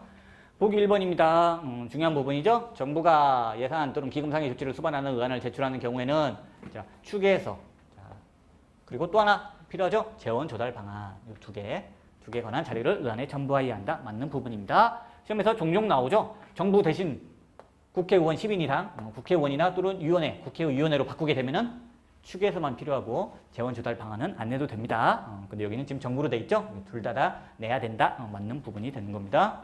맞고요. 보기 2번입니다. 국회의사 절차 사항 하자인 날치기 통과, 변칙 통과죠. 야당 의원들한테 얘기를 안 해줍니다. 우리 법안 통과시켜야 되는데 다음 주말에 한번 통과시킵시다. 이렇게 야당 의원들한테 얘기해놓고 자기 여당 의원들한테는 자, 내일 새벽에 통과시킨다. 그 장소도 국회 본회의장에서 하면은 야당 의원들이 눈치 깔 수 있으니까 옆 건물 가서 내일 새벽 4시에 우리끼리 모여서 통과시키자. 이런 게 날치기 통과죠. 자, 국회의사 절차상 하자인 날치기 통과에 대하여 국회의원은 헌법상 국가기관에 해당하므로 권한쟁의 심판을 청구할 수 있다. 맞죠? 날치기 통과에 대해서 국회의원은 권한쟁의 심판을 청구할 수 있다. 맞는 부분이에요. 요거 관련해서 조심하셔야 되는 게 그거 시험에 자주 나오죠. 과연 날치기 통과에 대해서 저항권 행사할 수 있다? 없다죠. 날치기 통과에 대해서는 저항권 행사할 수 없습니다. 왜? 저항권 개념 때문이죠. 저항권이란 건 최후의 수단이에요. 최후의 수단. 그런데 다른 헌법적 수단이 없을 때 마지막으로 하는 게 저항권인데 헌법적 수단이 있죠. 야당 의원들이 권한쟁의 심판 청구해서 헌법재판소가 야당 의원들의 시민 표결권을 침해하였다. 이렇게 구제해 줄 수가 있죠. 이런 게 있기 때문에 최후의 수단인 저항권을 행사해서는 안 된다. 이게 헌법재판소의 입장입니다. 또 하나, 날치기 통과된 거에 대해서 일반 국민들이 기본권 침해당했다? 그렇지 않죠. 일반 국민들의 기본권이 요거 자체로 직접 침해되었다고 볼 수는 없다. 오로지 야당 국회의원들이 권한쟁의 심판을 청구해서 해결하도록 하고 있는 게 헌법재판소의 입장입니다. 일단 보기 2번 맞는 거고요. 자, 보기 3번입니다. 국회의원의 면책특권의 목적 및 취지 등에 비추어 볼 때 자꾸 반사돼서 안 보여요. 힘들어. 볼 때 자, 발언 내용이 허위라는 점을 인식하지 못하였더라도 발언 내용에 근거가 부족하거나 진위 여부를 확인하기 위한 조사를 제대로 하지 않았다면 직무수행에 이러한 것이랄지라도 면책특권의 대상이 되지 아니한다. 그래도 면책특권의 대상이 된다. 대법원 판례 매우 중요한 판례입니다. 면책특권 관련해서 시험에 자주 나오는데 역시나 또 나온 거죠. 자, 그래서 보통 명예훼손을 했는데 명예훼손에 대해서 민사상, 형사상 책임 안 지려면은 그거 입증해야 됩니다. 내가 이거는 진실한 사실로서 공공의 이익을 위해서 한 거다. 그러면은 위법성이 조각되죠. 그런데 진실한 사실이 아니면 어떡하는데요? 그래도 상관없죠. 진실이라고 믿었으면 됩니다. 진실이라고 믿었고 그렇게 믿을 만한 상당한 이유가 있으면 그때는 책임을 지지 않습니다. 위법성이 조각됩니다. 그런데 면책특권도 마찬가지인가요? 그렇지 않죠. 면책특권은 더 강한 특권이죠. 그래서 진위 여부를 확인하기 위한 조사를 제대로 하지 않았다. 이러면은 자기가 진실이라고 믿을 만한 상당한 이유가 전혀 없는 거예요. 이런 데도 불구하고 면책특권으로 보호를 받습니다. 중요한 대법원 판례 틀리게 해서 지금 지문 나온 거죠. 보기 4번입니다. 자, 국회의원의 심의표결권은 자, 국회의 대내적인 관계에서 행사되고 침해될 수 있을 뿐 다른 국가기관과의 대외적인 관계에서는 침해될 수 없는 것이다. 맞는 부분이죠. 무지 중요하고 자주 나오는 또 판례죠. 이것도 권한쟁의 심판에서 나오는 부분이죠. 자, 볼게요. 아이고. 자, 국회 권한이 있습니다. 자, 국회 권한. 그쵸? 뭐, 국무총리, 헌법재판소장, 대법원장, 임명 동의 권한도 있고요. 조약, 국회의 동의를 필요로 하는 조약에 대한 동의권도 있죠. 이러한 국회의 권한. 자, 조약에 대한 동의권으로 볼게요. 조약 동의권. 자, 이런 거는 국회의 권한입니다. 그런데, 자, 국회의 동의를 얻지 않고 대통령이 그냥 막 조약을 동의 없이 체결해버렸네. 이런 상황이 생기면은 이거는 국회의 조약에 대한 동의권을 침해하는 겁니다. 따라서 국회가 권한쟁의 심판을 청구할 수 있습니다. 그런데 항상 나오는 게 어떻습니까? 보통 대통령이 이렇게 지맘대로 막 하는 경우에는 다수당 빽믿고 하는 거예요. 자기가 속한 당이 국회의 다수당입니다. 따라서 자기가 마음껏 해도 국회를 무시하는 국회 권한을 침해하는 행위를 해도 국회 다수당이 움직이질 않아요. 그럼 국회 이름으로 뭘 할 수가 없는 거죠. 국회 다수당은 내 편. 그러니까 나는 내 마음대로 할 거야. 이런 상황이다 보니까 소수. 자, 소수 야당 의원들이 항상 문제를 제기합니다. 자, 대통령이 저렇게 국회 권한을 침해하는데도 국회가 대통령과 같은 편이 다수당이어서 아무것도 안 하고 있으니 우리들이 나서겠다 해서 소수 야당 의원들이 권한쟁의 심판을 청구하는 겁니다. 첫 번째 뭘 청구하나요? 국회의 권한, 조약동의권 침해를 이유로 해서 소수 야당 의원들이 대통령에 대해서 권한쟁의 심판을 청구하죠. 뭘 침해했다고? 국회의 조약 동의권. 자, 여기에 대한 헌법재판소 대답은 그거죠. 자, 국회의 조약에 대한 동의권은 누구 거? 국회의원들 게 아니라 국회 거. 근데 너는 네 거 아니고 남의 거 가지고 왔네. 남의 거 가지고 왔으면 이게 뭔가요? 제3자 소송 담당이죠. 내 거 아니지만 남의 것도 내가 소송 담당할게요. 이게 제3자 소송 담당입니다. 하지만 우리 현행법상 권한쟁의 심판에 있어서는 제3자 소송 담당에 대한 규정이 없어요. 그리고 헌법재판소도 그걸 받아들이기를 꺼려합니다. 그거 한번 받아주기 시작하면 다수당과 반대되는 소수당이 웬만한 국회에서 해결해야 될 사안을 다 헌법재판소로 들고 오다 보니까 부담이 너무 커져요. 그래서 헌법재판소는 제3자 소송 담당을 허용하는 규정이 없는 이상 절대로 국회의원들은 국회의 권한을 가지고 권한쟁의 심판을 청구할 수 없다. 즉 뭐가 없다는 겁니까? 당사자 적격이에요. 당사자, 청구인, 피청구인, 청구인 적격, 피청구인 적격. 당사자 적격이 없다. 그래서 각하를 시킵니다. 안 받아줍니다.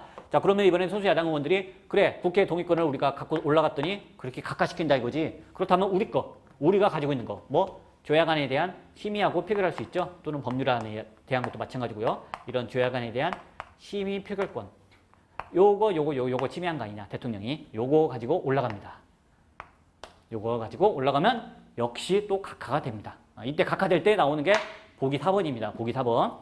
자, 국회의원이 가지고 있는 심의 표결권이라는 건 헌법상 명문의 규정은 없지만 여러 조문을 통해 봤을 때 당연히 인정되는 것이다. 그래서 이거 자체는 인정해 줍니다. 너희에게 국회의원들이 심의 표결권을 가지고 있다. 그런데 이거는 대통령이 침해할 수 있는 게 아니라, 즉 이거는 국회 안에서만 내부적으로 행사될 수 있고, 그리고 국회의장이라든지 뭐 외교통상위원회 위원장이라든지 이렇게 국회 내부에서만 침해될 수 있는 거다.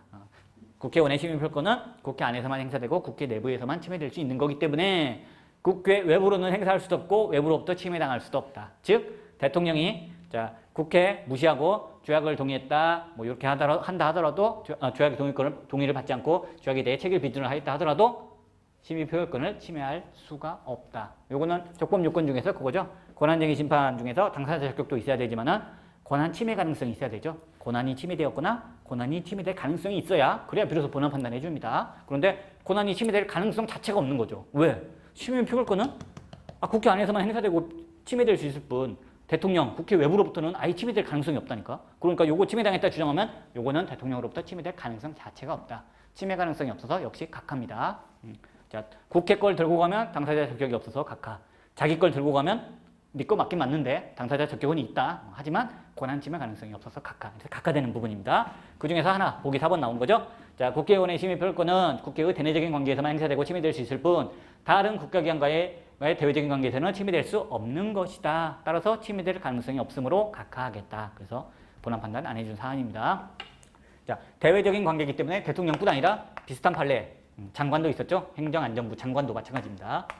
자, 장관이 국회가 국회가 국민안전처 기타 국가기관을 세종시로 옮길지 말지 법을 지금 만들고 있는데 먼저 장관이 선수 쳐가지고 고시를 통해서 옮겨버렸다. 요거 우리의 권한 침해 아니냐? 역시 마찬가지 논리입니다. 니네 거는 니네 안에서만 행사되고 그 침해당할 수 있을 뿐 외부로부터는 침해될 가능성이 없다. 따라서 장관이 먼저 선수 쳐서 고시로 세종시로 이전시키는 내용을 만들었다 하더라도 대통령이나 장관이나 다 대외적인 관계니까 외부에 있는 자들이기 때문에 권한 침해 가능성이 없어서 각하시키겠다. 이런 판례에서 나왔던 부분입니다. 자, 그래서 침해될 수 없는 것이다. 맞는 부분이죠. 자, 12번 문제 볼게요. 자, 행정부에 대한 설명으로 자, 옳지 않은 것은 역시 이번에도 옳지 않은 것은 물어보고 있습니다. 자, 대통령의 직책을 성실히 수행할 의무는 자, 헌법적 의무로서 맞죠. 자, 헌법을 수호해야 할 의무와 마찬가지로 그 이행에 관철될 수 있는 규범적 성격의 의무이므로 사법적 판단의 대상이 된다. 요거는 틀렸죠? 틀렸습니다. 자, 대통령의 직책을 성실히 수행할 의무, 대통령이 선서할 때도 하고요. 그런데 요게 과연 헌법적 의무냐? 헌법적 의무 자체는 맞습니다. 의무의 의무. 단순히 열심히 하라 이런 추상적인 의미가 아니에요. 구체적인 헌법상 의무는 맞습니다. 하지만 헌법을 수호해야 할 의무와는 완전 다릅니다. 헌법을 수호해야 할 의무는 그걸 제대로 수호하지 않았을 때 그때는 탄핵됩니다. 그런데 성실히 직책을 수행할 의무, 직책 성실 의무는 그거랑 다르다는 겁니다. 왜?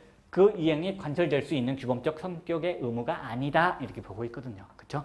성실히 했냐 안 했냐 따지는데 아니 남들이 봤을 때 세월호 침몰할 때 7시간 동안 숨어 있었어. 근데도 본인이 난 진짜 성실하게 다 했거든요. 막 우기면은 그걸 어떻게 규범적으로 따지기가 애매하다는 겁니다. 그러다 보니까 자, 그런 거 성실한 직책 수행 의무는 규범적으로 그 이행이 관철될 수 있는 규범적 성격의 의무가 아니다. 따라서 사법적 판단의 대상이 되지 않는다는 게 헌법재판소의 일관된 입장입니다. 물론 2017년도 탄핵 사건에서는 소수 의견이죠. 보충 의견 2명이 다른 의견을 얘기했어요. 성실한 직책 수행 의무도 사법적 판단이 대상이 된다. 따라서 그걸 어겼을 때에는 탄핵이 가능하다. 다만 이 사건의 경우에는 그렇게 위반했다고 볼 수는 없다. 탄핵 사유는 아니다. 뭐 이렇게 얘기했는데 어쨌든 소수 의견이 있는 부분이죠. 어쨌든 헌법재판소의 법정 의견은 2004년이나 2017년이나 둘 다 똑같습니다. 사법적 판단의 대상이 되지 아니한다. 자, 보기 2번 볼게요. 자, 국무총리 또는 행정각부회장은 자, 소관사무에 관하여 법률 대통령령의 위임 또는 직권으로 총리령 불령을 발할 수 있다. 다 맞는 부분이죠. 헌법조문이죠. 헌법조문. 위임 또는 직권으로 총리령 또는 불령을 발할 수 있다.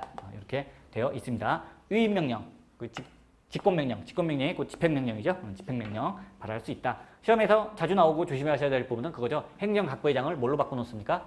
쓱 국무위원으로 바꿔서 시험에 자주 나옵니다. 국무총리나 국무위원 하면은 딱딱 잘 맞는 것 같거든요. 네, 국무위원이 아니에요. 어디까지나. 자, 불령을 발할 수 있는 것은 행정각부회장만 가능합니다. 그렇기 때문에 국무위원 중에서 뭐 현행법상으로는 얼마 전에 정부조직법이 개정돼서 국무위원의 수와 행정각부의 장수가 똑같아요. 하지만 어디까지나 우리가 정부조직법만 바꾸면은 국무위원이면서도 행정각부회장이 아닌 사람들을 임명할 수 있어요. 근데 이런 사람들은 행정각부회장은 아니죠. 국무위원이지만 그렇기 때문에 불령을 발할 수 없습니다. 왜? 헌법에 이렇게 써 있거든요. 행정각부회장은 불령을 발할 수 있다. 따라서 국무위원은 불령을 발할 수 없어요. 그래서 국무위원님에서 행정각부회장이면 행정각부회장이니까 불령을 발할 수 있지만 국무위원은 국무위원 중에서 정부조직법만 개정하면은 예전에 있었던 국민안전처 장관처럼 국무위원이면서 행정각부회장이 아닌 사람이 있고요. 그 사람은 행정각부회장이 아니니까 불령을 발할 수 없게 되는 거죠. 그렇기 때문에 여기를 국무위원으로 바꿔서 종종 시험에 나오는 부분인데 여기서 그냥 깔끔하게 맞는 지문으로 내놨습니다.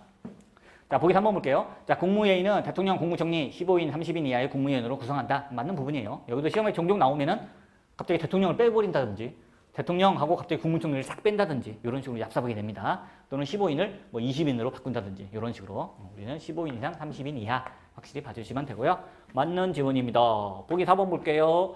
정부에 제출 또는 회부된 정부의 정책에 관계된 청원의 집사는 뭡니까? 청원도 국무회의의 심의 대상이다. 이거 조심해서 보시면 되는 부분이죠. 그러니까 국무회의의 심의 대상인 헌법 제89조는 전부 다 달달달달달 외우는 것보다는 이런 것도 들어가네 싶은 것들 중심으로 해서 외우면 되죠. 그 중에 하나가 청원이었습니다. 청원 역시 맞는 부분이 됩니다. 자, 보기 1, 2, 3, 4가 다 지나갔나요? 1, 2, 3, 4 다 지나갔죠? 자, 그래서 정답 1번 골라와 주시면 되고요.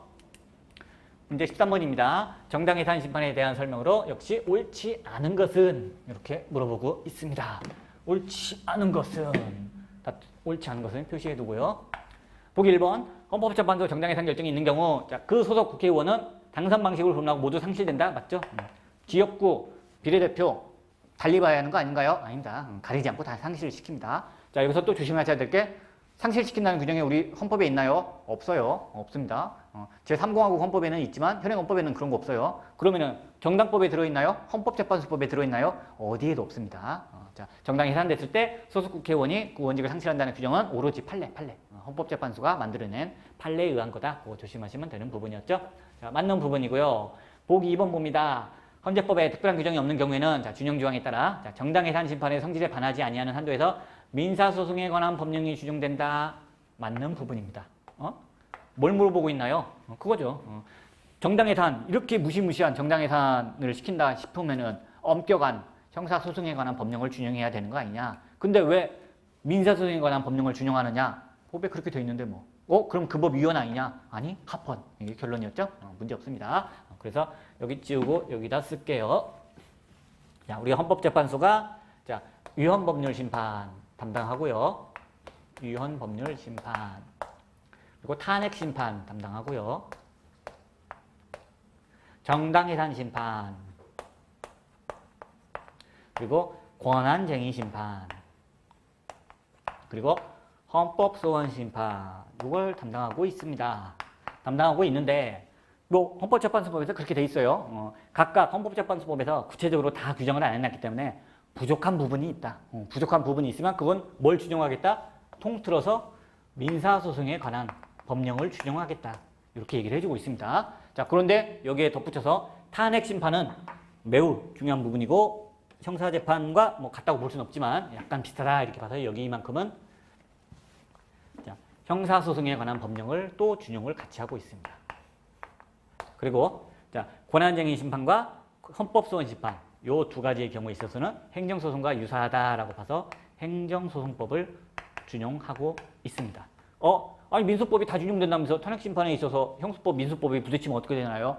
두 개 많이 다릅니다. 민소법은 증거능력 웬만하면 인정해주고요. 형소법은 증거능력 인정 요건이 매우 까다롭습니다. 두 개 부딪히면 어떡하나요? 그럼 당연히 형소법이 우선적인 되죠. 민소법을 준용하지 아니한다. 마찬가지예요. 권한쟁의 심판이나 헌법소원에 있어서도 행정소송법과 자, 민사소송에 관한 법령이 충돌하면은 당연히 행정소송법을 우선 적용을 하도록 하고 있습니다. 어쨌든 이 부분에 있어서 결국 위헌법률 심판하고 정당해산 심판은 오로지 뭐만 준용되나요? 형소법도 아니고 행소법도 아니고 오로지 민소법 하나만 준용이 되는 거죠. 그래서 정당해산 심판의 경우에는 민사소송에 관한 법령이 준용됩니다. 그리고 그걸 그냥 물어보고 있는 거예요. 자, 특별한 규정이 없는 경우에는 자, 정당해산 심판에 있어서는 민사소송에 관한 법령이 준용된다. 맞는 부분이에요. 자, 그리고 보기 3번입니다. 정당해산제도는 정당 존립의 특권을 보장하는과 동시에 정당활동의 자유에 관한 한계를 설정한다는 이중적 성격을 가진다. 맞죠? 정당해산제도가 한편으로는 한계죠, 한계. 네가 민주적 기본 질서에 위배된다면 너를 해산시켜버리겠다. 그래서 민주적 기본 질서에 위배되지 못하게끔 하는 정당 자유에 대한 한계를 긋는 역할도 하지만 또 한편으로는 헌법재판소가 해산 결정을 내리지 않는 한 누가 네가 마음에 안 든다 하더라도 특히 1공화국 때 이승만이 그냥 진보당을 갖다가 해산시켜버렸습니다. 진보당을 해산시키고 진보당 당수인 조봉암을 간첩으로 몰아서 그냥 사형시켜버렸어요. 이런 짓거리는 도저히 못하게끔 우리가 보호해주겠다. 네가 아무리 엉터리 행동을 한다 하더라도 헌법재판소가 유연 결정을 내리기 전까지는 너를 보호해주겠다. 이런 의미도 있는 거예요. 그러다 보니까 자, 정당 존립의 특권을 보장함과 동시에 존립의 특권. 그렇지만 한편으로는 민주적 기본 질서를 위배하면 해산시키겠다. 한계를 설정하는 두 개를 동시에 가지고 있는 거 맞습니다. 자, 보기 4번입니다. 자, 정당해산 심판에서 자, 정당해산의 결정을 하기 위해서는 심리에 참여한 재판관 3분의 2 이상의 찬성이 필요하다. 헌법재판소 공부할 때 재판관 3분의 2 이따위 소리 안 나오죠. 이따위 소리 안 나옵니다. 6인 이상이죠. 무조건 6인 이상. 6인 이상의 찬성이 필요하다. 그래서 자, 정적수도 한번 볼게요. 자, 요 5가지 중에서 헌법에서 직접 6명 이상이 필요하다라고 얘기하고 있는 경우가 있죠. 뭐 위헌법률 심판에서 법률이 위헌이라고 얘기할 때는 6명 이상 필요하다. 자, 탄핵 인용할 때 6명 이상 필요하다. 정당해산 시킬 때도 6명 이상 필요하다. 헌법에 아예 써 있는 거예요. 법률로도 못 바꿉니다. 자, 헌법소원 심판 인용할 때도 6명 이상이 필요하다. 이게 헌법에 아예 들어가 있습니다. 자, 그러면은 헌법재판소법에서는 어떻게 규정하고 있나요? 헌법에 있는 걸 바꿀 수 없죠. 다 똑같이 6명. 추가 하나. 헌법재판소법에서 하나 더 6명 이상으로 추가하고 있는 게 하나 있죠. 그게 뭔가요? 종전에 우리가 판시했던 내용, 그렇죠? 헌법 법률 규칙에 대한 의견을 변경할 때 우리가 쉽게 얘기해서 판례 변경이라고 하죠.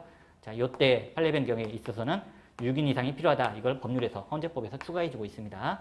어쨌든 자, 권한쟁의 심판 같은 경우는 헌법에도 6인 이상이라는 말이 없고요. 헌법재판소법에도 6인 이상이라는 말이 없어요. 그래서 권한쟁의 심판이 특이한 거죠. 정족수가 어떻게 된다?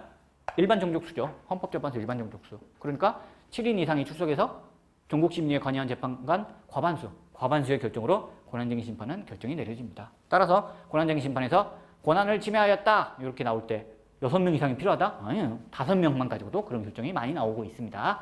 권한쟁의가 매우 특이한 부분이었죠. 자, 어쨌든 보기 4번. 자, 정당해산 결정을 하기 위해서는 재판관 3분의 2 이상의 찬성이 필요하다? 틀렸죠. 정당해산이니까 6인 이상. 헌법에서부터 규정을 하고 있는 부분이었죠. 그냥 던져주는 문제죠. 던져주는 문제. 자, 14번 볼게요. 자, 법원에 대한 설명으로 역시 옳지 않은 것은 되어 있습니다. 법원에 관한 설명으로 옳지 않은 것은 좀 역시 부속법령 막 물어보고 그래서 까다로운 문제였습니다. 옳지 않은 것은 자, 보기 1번 볼게요. 헌법조문이죠, 이건. 자, 법관은 탄핵 금고 이상 형의 선고에 의하지 아니하고는 판면되지 아니하며 자, 징계 처분에 의하지 아니하고는 정직, 감봉, 기타 불리한 처분을 받지 아니한다. 다 맞죠? 맞습니다. 다만 자, 법관 징계법에서는 살짝 기타 불리한 처분을 뭘로 바꾸고 있나요? 견책으로 바꾸고 있습니다. 어쨌든 정직, 감봉, 기타 불리한 처분을 받지 아니한다. 헌법조문으로서 맞는 내용이고요. 역시 중요한 거 헌법조문 먼저 볼게요. 보기 3번 볼게요.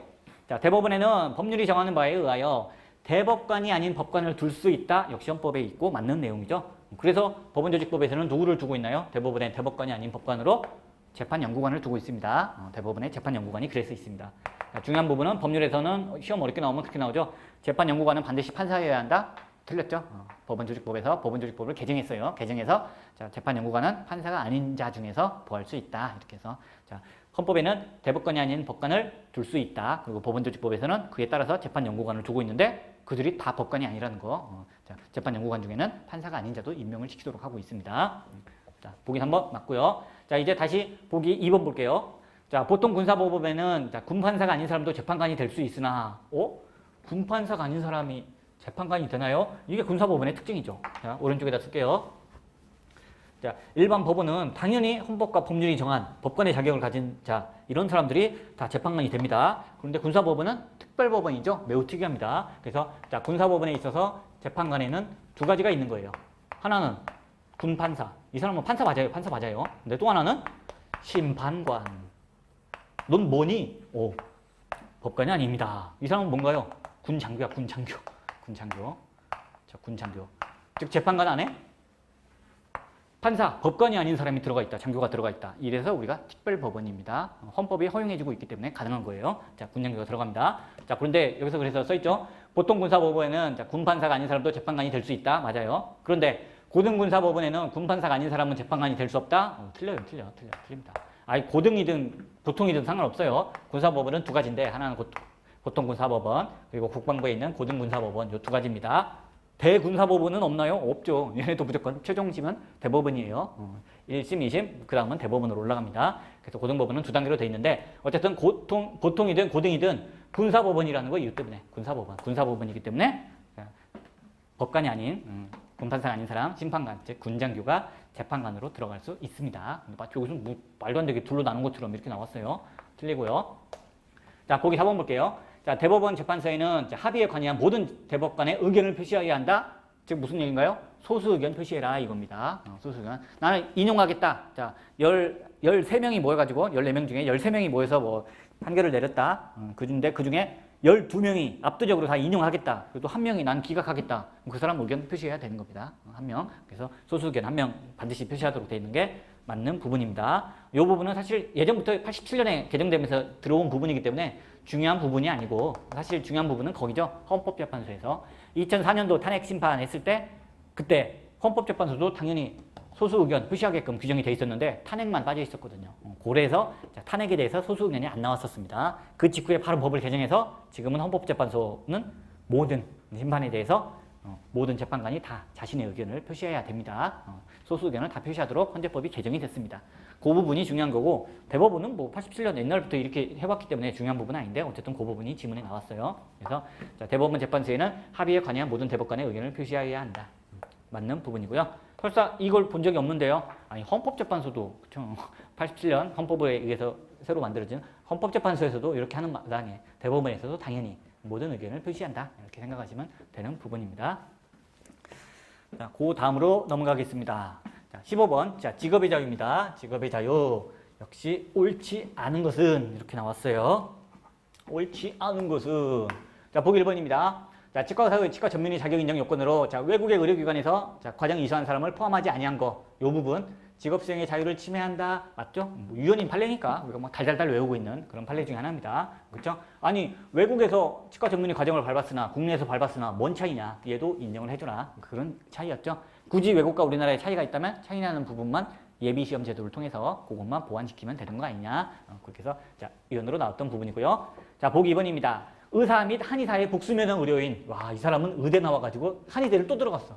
그래서 자격증이 2개죠. 자, 복수면허 의료인. 이 사람에게 있어서 자, 양방이나 한방 중에 하나만 해라. 즉, 하나의 의료기관 개설 사건이죠. 자, 요것만 해라. 라는 거 당연히 직업 선택의 자유를 침해하는 거 맞죠? 그리고 요것도 그렇고 요것도 그렇고 다 평등권도 문제가 돼요. 평등권도 문제가 되죠. 나는 자격증이 2개인데 왜 하나만 의료기관을 개설을 시키느냐.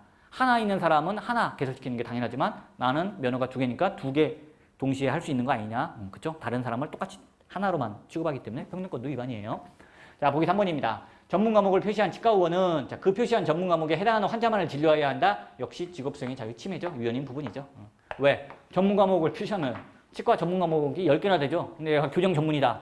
표시하면은 그것만 진료하게 하고 나머지는 진료 못하게 해. 뭐 굶어 죽으라는 소리야. 뭐야. 문제죠. 근데 요게 치과 전문의 말고 나머지 의사들한테는 그런 규정도 없어요. 이건 직업수행의 자유 침해면서 역시나 마찬가지로 평등권 침해도 되는 부분이죠. 위헌인 판례들 쫙쫙쫙쫙 나왔고요. 자, 보기 4번입니다. 이거 수업 시간에 안 배운 판례인데요. 네, 안 가르쳤습니다. 왜? 하폰이야. 모르는 거 나오면 하폰. 자, 보기 4번 봅니다. 입원 환자에 대하여 의약분업의 예외를 인정하면서도 의사로 하여금 조제를 직접 담당하도록 그렇게 규정이 돼 있어요. 그거 직업생의 자유를 침해한다, 침해하지 않는다. 그럴 만한 이유가 있으니까 예외를 인정한 거다. 해서 하폰으로 나왔습니다. 그래서 뭐 하폰인 판례 일일이 다 외워줄 필요는 없고요. 위헌인 판례 중심으로 보시고 그것과 헷갈리는 거 하폰 판례 몇 개 봐주시면 되는 부분입니다. 그 밖에 시험장 갔는데 모르는 판례가 나왔다? 그러면 그냥 하폰이다 이렇게 생각하시면 돼요. 이건 이제 침해한다, 그러니까 침해하지 않는다로 골라내시면 되겠습니다. 자, 16번입니다. 자, 권한쟁의 심판 물어보고 있어요. 권한쟁의 심판에 대한 설명으로 옳지 않은 것은, 역시 옳지 않은 것은. 자, 보기 1번입니다.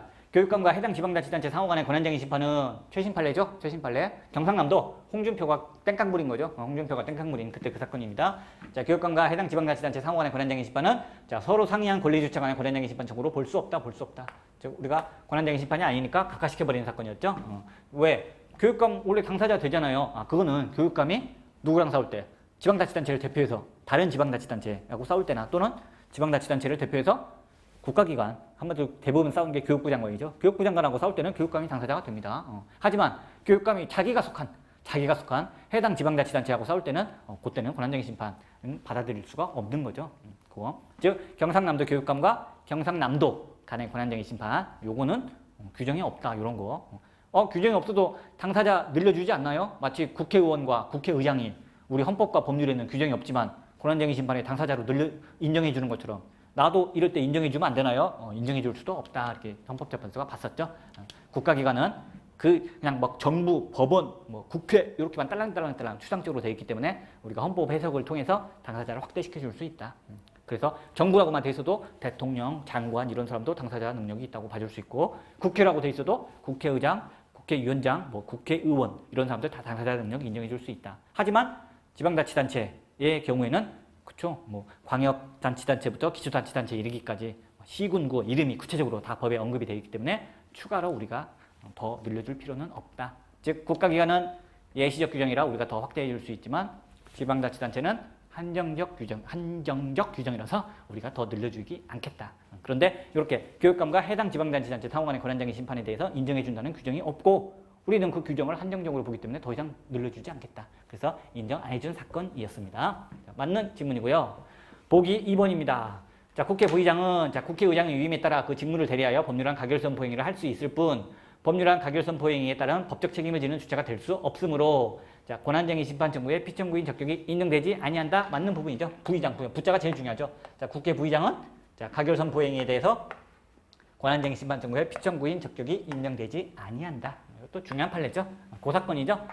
국회의장이 다수당 여당이 날치기 통과를 하려고 합니다. 그러니까 야당 의원들이 날치기 통과를 막아야죠. 막는 방법이 어떻게 되나요? 뭐 국회의장석 그렇죠? 의장 지휘봉을 뺏기도 하고 의장석을 막 둘러치기도 하고 하는데 이제 무조건 의장석 앉는 거 방해하고 뭐 이러면은 또 징계받습니다. 국회법이 개정돼서 결국 국회의장이 국회의장실에서 나와서 국회 본회의장으로 들어가는 거 그걸 막으면 되겠죠. 그래서 국회의장실을 봉쇄해버린 겁니다. 그래서 국회의장실 안에 들어가서 의장님 차 한잔 하시죠. 그냥 우르르 들어가갖고 못 나가게 막아요.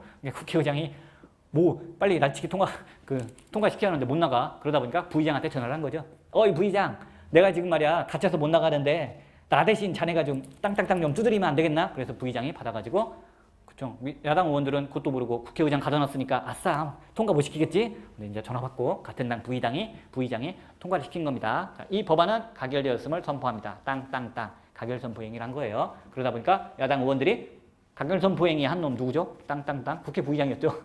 국회 부의장을 상대로 권한쟁의심판을 청구한 거예요. 그랬더니 헌법재판소가 안 받아준 겁니다.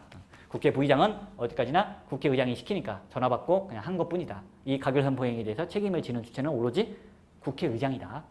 부의장이 두드렸는데요. 얘는 전화 받고 시킨 거 했을 뿐이고 어디까지나 책임을 지는 사람은 국회의장이다. 같이 있었던 국회의장이다. 따라서 이 가결 선포행위에 대해서 권한쟁의 심판 청구하려면 그 상대방은 누구로 해야 된다? 부의장이 아니고 의장이다. 의장. 그렇게 해서 각하시켰던 사건이었습니다. 그래서 자 결론 국회 부의장은 권한쟁의 심판 청구에 피청구인 적격이 인정되지 아니한다. 맞는 부분이 되는 거죠. 자 보기 3번입니다. 자 소수파 의원들은 자 헌법상 권한 분배 질서를 유지하고 권력 분립의 원리를 보장하기 위하여 하고 싶은 말은 뭡니까? 자, 소수파 의원들은 야당 소수파 의원들은 국회를 대신하여 자, 국회의 조약체결 비준 동의권 침해를 다툴 수 있는 청구인 적격이 있다, 없다. 아까 봤던 거였죠? 자, 국회의 조약체결 비준에 대한 동의권은 누구 거? 국회 거. 따라서 국회 네가 따지러 와라. 그렇지 않고 국회가 아닌 제3자에 불과한 자, 소수파 의원들, 야당 국회의원들이 오면은 안 받아주겠다. 왜? 니네 거 아니니까. 남의 거니까. 남의 것도 가능하지 않나요? 아니, 우리 제3자 소송 담당 인정 안 해주는데 결국 남의 거 들고 온 소수파 의원들에 대해서는 청구인 적격이 없다. 당사자 적격이죠. 당사자 적격이 없다. 니네 거 아니고 남의 거 들고 왔다. 그래서 각하된 사안이었습니다. 아까 봤었던 그 사례에서 봤었던 거죠. 결국 그때 소수파 의원들이 그럼 좋다. 남의 거 안 가져가고 우리 거 가져가겠다. 우리의 조약에 대한 심의 표결권을 들고 가겠다. 그러면은 역시 안 받아줬죠. 아까 봤다시피. 뭘로 안 받아줬나요? 권한침해 가능성 자체가 없으니까 각하시키겠다. 왜 권한침해 가능성이 없나요? 심의 표결권이라는 건 국회 내부에서만 행사되고 국회 내부에서만 침해될 수 있는 것이지 대외적인 관계에서는 대통령으로부터는 침해될 가능성조차 없다 해서 각하시킨 부분입니다.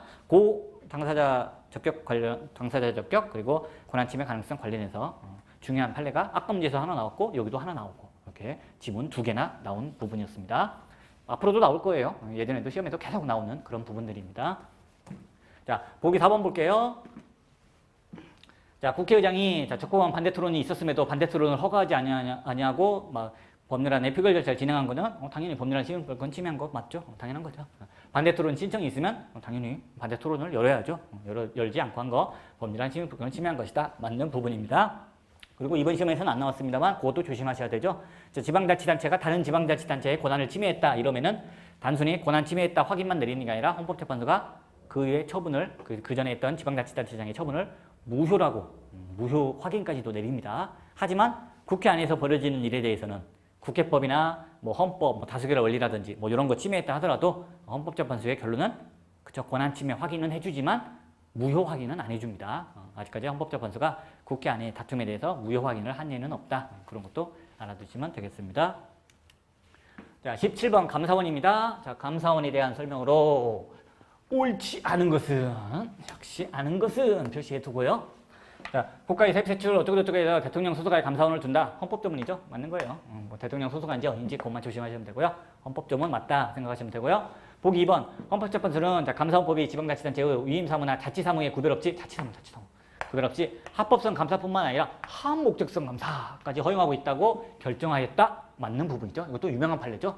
자, 먼저 강남구가 불만을 삼았던 건 하나는 그거였죠. 법률에 근거가 없다.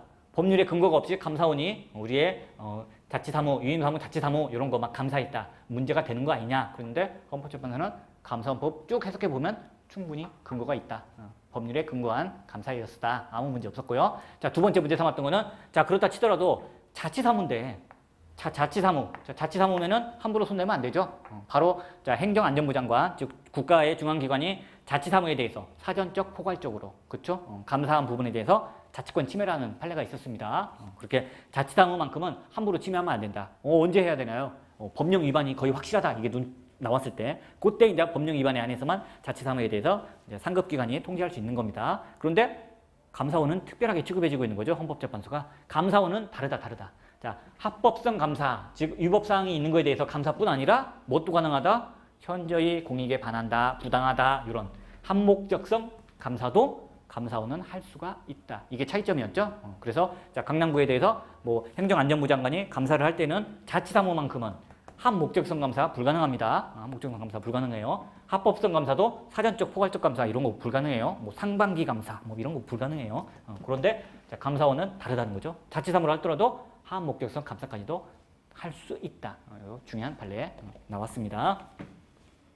자, 그 다음에 보기 3번 볼게요. 자, 감사원은 헌법조문만 알면 되죠. 자, 감사원은 감사원장과 7인의 감사위원으로 구성하며 자, 일단 감사원법에서는 어떻게 되어 있나요? 헌법 먼저 볼게요. 자, 헌법에는 감사원장을 포함하여 감사원장과가 아니라 감사원장을 포함하여 뭐 5명에서 11명이죠. 5명에서 11명으로 헌법에 규정되어 있습니다. 그러면 감사원법에서는 어떻게 규정이 되어 있나요? 5명에서 11명 사이 딱 자르기가 애매해요. 소수점 나와요. 그래서 이것도 그냥 다 더해버렸어요. 5 더하기 1 더하기 1. 그래서 감사원법은 7명으로 규정하고 있습니다. 자, 그래서 자, 다시 보기 3번 읽어볼게요. 감사원은 감사원장과 틀렸고요. 감사원장을 포함하여 7인의 감사위원으로 구성하며 자, 법률 개정으로 감사위원회에서는 사인으로 출소하거나 12인으로 증언할 수 없다. 있다 했으니까 틀리는 거예요. 없습니다. 왜?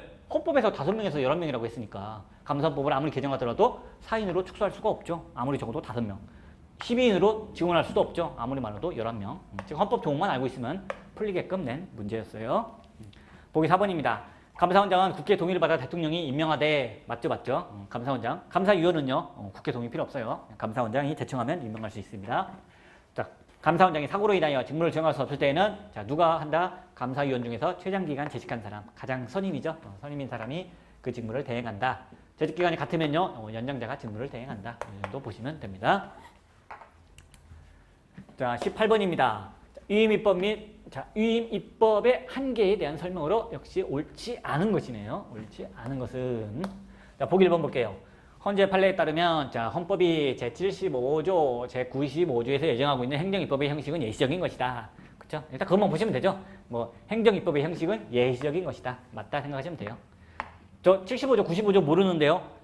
모를 수도 있죠. 75조 대통령령, 95조는 총리령 부령이죠. 자, 거기 관련된 거. 즉 대통령과 총리령 부령만 헌법에 써 있더라. 그러면은 나머지 행정입법은 어떻게 할 것이냐? 고시. 이거 어떻게 할 거야? 뭐 때문에 어떻게? 헌법재판소는 거기 헌법에 나와 있는 대통령령, 총리령, 부령 뭐 이런 것들 예시적인 것으로 보고 있죠. 따라서 자, 법률에서 대통령령이 아니라 고시, 행정규칙, 고시에다가 행정입법 위임을 해도 문제 없다는 거죠. 왜? 예시적인 거니까. 맞는 부분이고요. 보기 2번입니다. 자, 위임입법이 대법원 규칙인 경우에도 자, 수권법률에서 헌법 제75조 대통령령에 근거한 포괄이행 금지원칙을 준수하여야 하나. 이게 왜 문제가 되나요? 그것 때문이죠. 왜냐하면 헌법 제75조에서는 대통령령으로 아무나 만들 수 있는 게 아니라 법률이 구체적으로 범위를 정하여 위임한 사항에 대해서만 만들 수 있도록 하고 있습니다. 구체적으로 범위를 정하여. 근데 대법원 규칙은요. 법률에 저촉되지 아니하는 한도 내에서 마음대로 만들 수 있게 돼 있어요. 구체적으로 범위를 넘겨받은 것만 만들도록 안 되어 있어요. 그렇기 때문에 헌법 해석상 대법원 규칙은 요 포괄이행 금지원칙 관련 없는 거 아니냐? 그렇지 않다는 겁니다. 비록 그렇게 구체적으로 범위를 정하여 위임받은 부분에 대해서만 만들 수 있다고 안 돼 있다 하더라도 대법원 규칙도 법률보다 하위이기 때문에 마찬가지로 포괄이행 입법 금지원칙은 준수하여야 한다. 맞습니다. 자, 그리고 대법원 규칙으로 규율된 내용들은 대부분 그쵸? 법원 내부에서 하는 내용들 전문적이고 기술적인 사무에 관한 것이므로 자, 위임의 구체성 명확성의 정도는 완화될 수 있다. 맞는 부분입니다. 재심 판례에서도 한 번 더 나왔던 부분이었습니다. 맞는 부분이고요. 자, 그 다음 볼게요. 자, 위임 조항에서 자, 위임의 구체적 범위를 명확히 규정하고 있지 않다 하더라도 당의 법률의 전반적 체계와 관련 기준에 비추어 범위나 한계를 자, 객관적으로 분명히 확정할 수 있다면 그렇죠? 포괄적인 백지 위임에 해당하는 것으로 볼 수 없다. 그렇죠? 위임 조항마다 뭐 내용이 다른데 너무 막 시시각각 변하고 정신없는 부분들은 이렇게 그냥 봐주고 있습니다. 비록 법률 자체에서 명확히 나온 것 같지 않다 하더라도 이런 거 판례라든지 또는 뭐 그쵸? 법률가들의 조언을 통해서라든지 이렇게 해서 객관적으로 분명히 확정할 수 있다면 문제 없는 걸로 보겠다. 맞고요. 보기 4번입니다. 자, 법률이 대통령령으로 위임하는 경우 규정될 내용 및 범위의 기본사항이 구체적이고 명확하게 규정되어 있지 않더라도 규정되어 있지 않더라도 객관적으로 분명히 확정할 수 있다면 이런 표현이 나와야 되는데 여기 이렇게 나와 있죠. 관련 분야의 평균인이 볼 때 당의 법률로부터 대통령령에 규정될 내용의 대강을 예측할 수 있다면 이 부분 한계를 넘은 것이 아니다. 요 부분 근데 또 문제 좀 거지 같은 문제인데 어쨌든 자, 그 부분 그 판례 가지고 낸 거예요. 자, 법률이 대통령령으로 위임하는 경우 규정될 내용인 범위의 기본 사항이 구체적이고 명확하게 규정되어 있어야 한다. 그래서 누구나 관련 분야의 평균인이 아니고 누구나 당의 법률로부터 대통령령에 규정될 내용의 대강을 예측할 수 있어야 한다. 요 판례를 바꿔서 낸 부분입니다. 요 부분은 말을 갖다가 원칙 예외 계속 섞어 놓으면은 긴가민가한 부분인데 조심해서 판례 문구들 기억하시면은 1, 2, 3 하고 4번 조금 이상한데 그래서 골라내시면 되는 부분입니다. 자, 19번입니다. 자, 사회적 기본권이네요.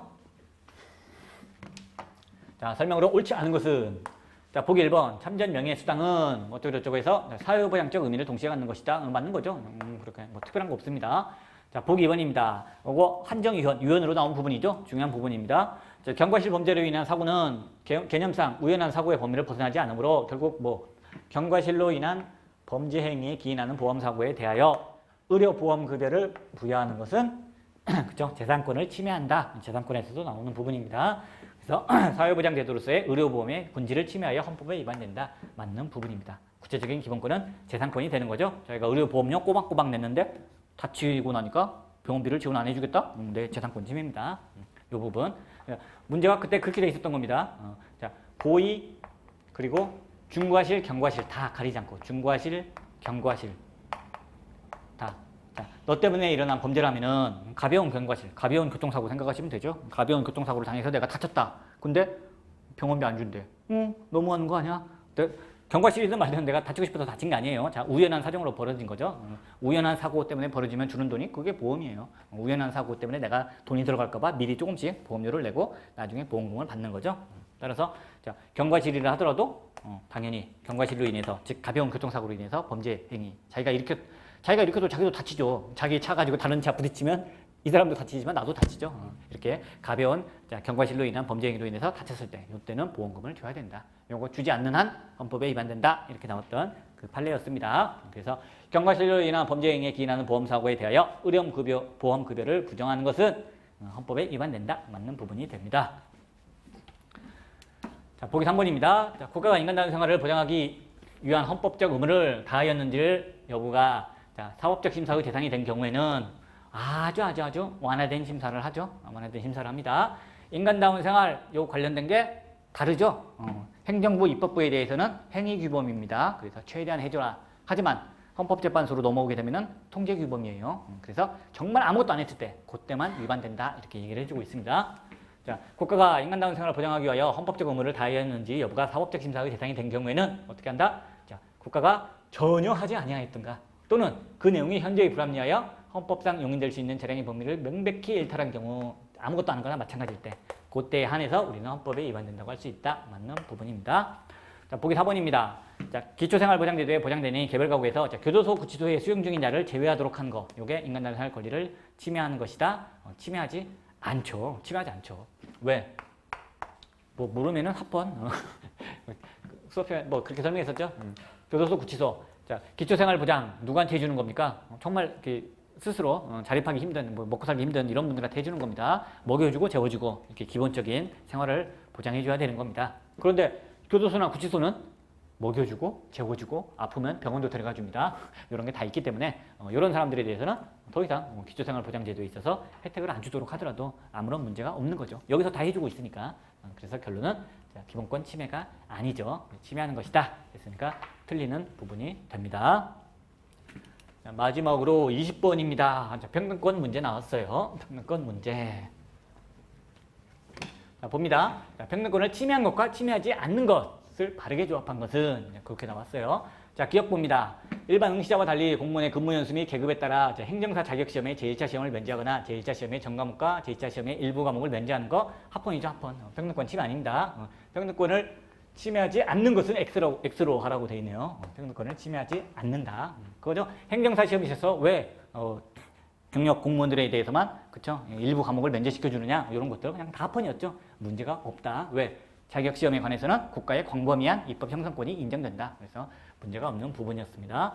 자, 보기 니은입니다. 자, 공무원의 초임 호봉 확정에 인정되는 그죠? 공무원이 처음 딱 들어갔는데 1호봉부터 시작한다? 아니죠. 군대 갔다 오면은 더 막 5호봉 이런 데서부터 시작합니다. 자, 이렇게 공무원의 초임 호봉 확정에 인정되는 경력과 관련하여 자, 현역병 및 사회복무요원 옛날에는 공익근무요원이었어요. 지금 법이 바뀌었죠. 사회복무요원과 달리 자, 산업기능요원의 경력을 제외하도록 한 거 이게 평등권 침해냐? 침해 아닙니다. 모르는 판례 나오면 침해 아니다 이렇게 생각하시면 돼요. 특히나 자, 산업기능요원 관련해서는 우리 헌법재판소의 입장은 꿀 빠는 자리로 봅니다. 겁나 월급도 많이 받고 사회생활하고 겁나 꿀 빠는 자리로 봅니다. 그래서 자, 최신 판례에서는 그게 있었죠. 최신 판례 가운데 헌법의 평등권 침해다라고 인정됐던 판례 중에서 공익근무 대신해서 이제 의사로 가니까 공중보건의사가 있었는데 나중에 사립대학 교수로 갔죠. 그래서 이제 사학연금 받아야 되는데 연금 재직기간 중요한데 공중보건의사로 재직한 기간을 재직기간에다 안 넣어줬습니다. 이 부분 평등권 침해로 나왔습니다. 그 밖에 왜냐하면 뭐 군의관들 뭐 공익근무요원, 일반 현역병 다 넣어주고 있거든요. 마찬가지입니다. 그때도 자, 산업기능요원도 문제를 삼았습니다. 자, 산업기능요원이 보니까 아니 나랑 같이 병역의 의무를 다한 애들 중에 현역병, 뭐 사회복무요원 이런 애들 다 재직기간을 갖다가 연금 계산할 때 다 합산시켜주던데 왜 산업기능요원으로 복무한 기간만 빼지? 근데 이 부분은 합헌이 나왔죠. 그때 헌재가 이때도 그랬고 그때도 그랬고 산업기능요원 나오면 합헌입니다. 합헌. 헌재가 그렇게 얘기해요. 꿀 빠는 자리였다. 그 정도 편하게 지냈으면은 더 욕심내지 마라. 이렇게. 그래서 너희들은 사회생활하면서 월급도 되게 많이 받았다. 따라서 너희들을 뺀 거는 합리적인 이유가 있는 차별이다. 이렇게 해서 평등권을 침해하지 않는다 보시면 되고요. 자, 디귿입니다. 매우 중요한 최신 판례죠. 자, 산재법상 자, 근로자가 자, 사업주의 지배관리 아래 출퇴근하던 중 발생한 사고로 부상 등이 발생한 경우에만 업무상 재해로 인정하고 자, 도보나 자기 소유 교통수단을 이용하여 출퇴근하는 경우를 업무상 재해로 인정하지 아니하는 것은 평등권을 침해한다. 이렇게 나왔죠. 최신 판례 매우 중요한 부분이었습니다. 그리고 자, 니을 볼게요. 니을. 자, 공공성이 큰 다른 민간 분야 종사자와 달리 자, 사립학교 관계자와 언론인에 대해만 부정청탁 금지 조항과 금품수수 금지 조항 및 신고 조항, 제재 조항이 적용되는 것 뭔 말인가요? 딱 보면 나와야죠. 김영란법이죠. 네, 김영란법. 자, 김영란법의 내용이죠. 부정청탁 받지 마라. 금품수수 얼마 이상 되는 돈은 청탁 여부와 상관없이 받지 마라. 만약 너 몰래 네 배우자가 돈을 받았으면 그 사실을 당장 신고해라. 뭐 이런 내용들 김영란법이었습니다. 합헌이죠. 결론 합헌이죠. 김영란법 합헌 이것만 아시면 되죠. 침해하지 않는다. 김영란법에서는 이렇게 뭐 간단하게 쉽게 나왔는데 어렵게 나오면 그렇게 나오죠. 김영란법에서 문제가 되는 기본권들 다 문제 막 제기합니다. 일단 그렇죠. 문제가 됐던 게 뭐 여러 가지 기본권들 나오는데 다 제한조차 아니라고 봤고요. 오로지 본안 판단해 준 거는 일반 행동 자유권 그리고 평등권 이 두 개만 판단해 줬습니다. 일반 행동 자유권은 그거죠. 부정한 청탁을 받고 들어주고 내가 돈 받고 뭐 이런 거 할게 무슨 기본권인가? 일반적 행동 자유권이다. 그래서 일반 행동 자유권 제한이고요. 그리고 또 하나가 평등권이 문제 삼았습니다. 평등권을 문제 삼았던 건 그거죠. 김영란법 내용이 그렇게 돼 있지 않습니까? 공직자 등에게 이 법이 적용된다. 근데 공직자 등에 진짜 공무원들만 쭉 들어간 게 있는 게 아니죠. 공직자가 아닌 사람도 들어가 있어요. 그래서 공직자 등에 해당하는 사람들이 누구? 민간 공직자가 아닌 사람들 중에서 딱 얘네 두 개만 골라낸 겁니다. 사학 관계자들하고 언론인들 요 두 부류만 골라서 공직자랑 똑같이 취급을 해버렸어요. 그래서 자, 김영란법은 공직자에게 적용되는데 너희들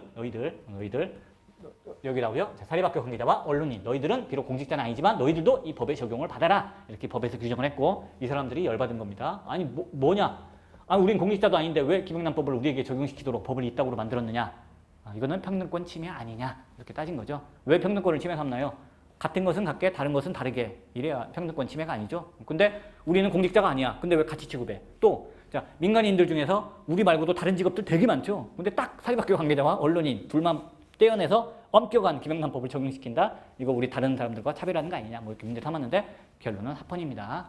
결론 김영란법은 합헌이다. 그것만 아시면 풀 수 있는 문제였습니다. 자, 그렇게 해서 자, 문제 20문제 다 풀어봤고요. 몇몇 부속법률 정말 까다로운 것들 있죠. 뭐 이런 것까지 공부해야 하나? 뭐 이런 부분들도 있습니다. 분명히. 그래서 시험장에서 체감 난이도는 또 그렇게 쉽지는 않았을 것 같아요. 그렇지만 중요한 부분만 알면은 정답을 고를 수 있게 나왔다. 이렇게 보시면 되고요. 특히나 실수 조심하셔야 됩니다. 막 지문이 길어지고 그래서 막 마음이 급하고 하다 보면은 쓱쓱쓱 있다 보면은 실수를 할 가능성이 커요. 나중에 이제 집에서 혼자 풀어볼 때 보면은 내가 이걸 왜 틀렸지? 그런 문제들 꼭 나옵니다. 그런 거 시험장에서 꼭 그런 거 조심하셔야 됩니다. 그래서 평소에 양을 너무 늘리지 않고 시험에 나올 만한 것 중심으로만 공부하겠다. 그리고 딱 공부해놓고 시험장 들어가서 실수하시면 안 됩니다. 여기 있는 거 거의 다 맞추셔야 됩니다. 여기 있는 거 거의 맞추셔야 됩니다. 뭐 그러면은 뭐 그렇게만 한다면 이번 시험도 사실 그렇죠. 괜찮은 시험인데 뭐니 해도 시험장의 긴장감 때문에 여러분들이 실수를 좀 하지 않으셨을까 뭐 그런 게 좀 염려가 되는 부분입니다.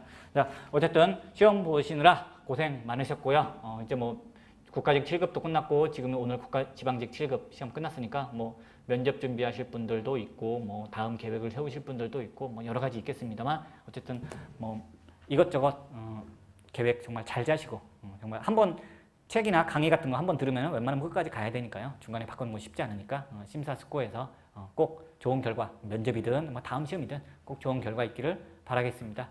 고생 많으셨습니다.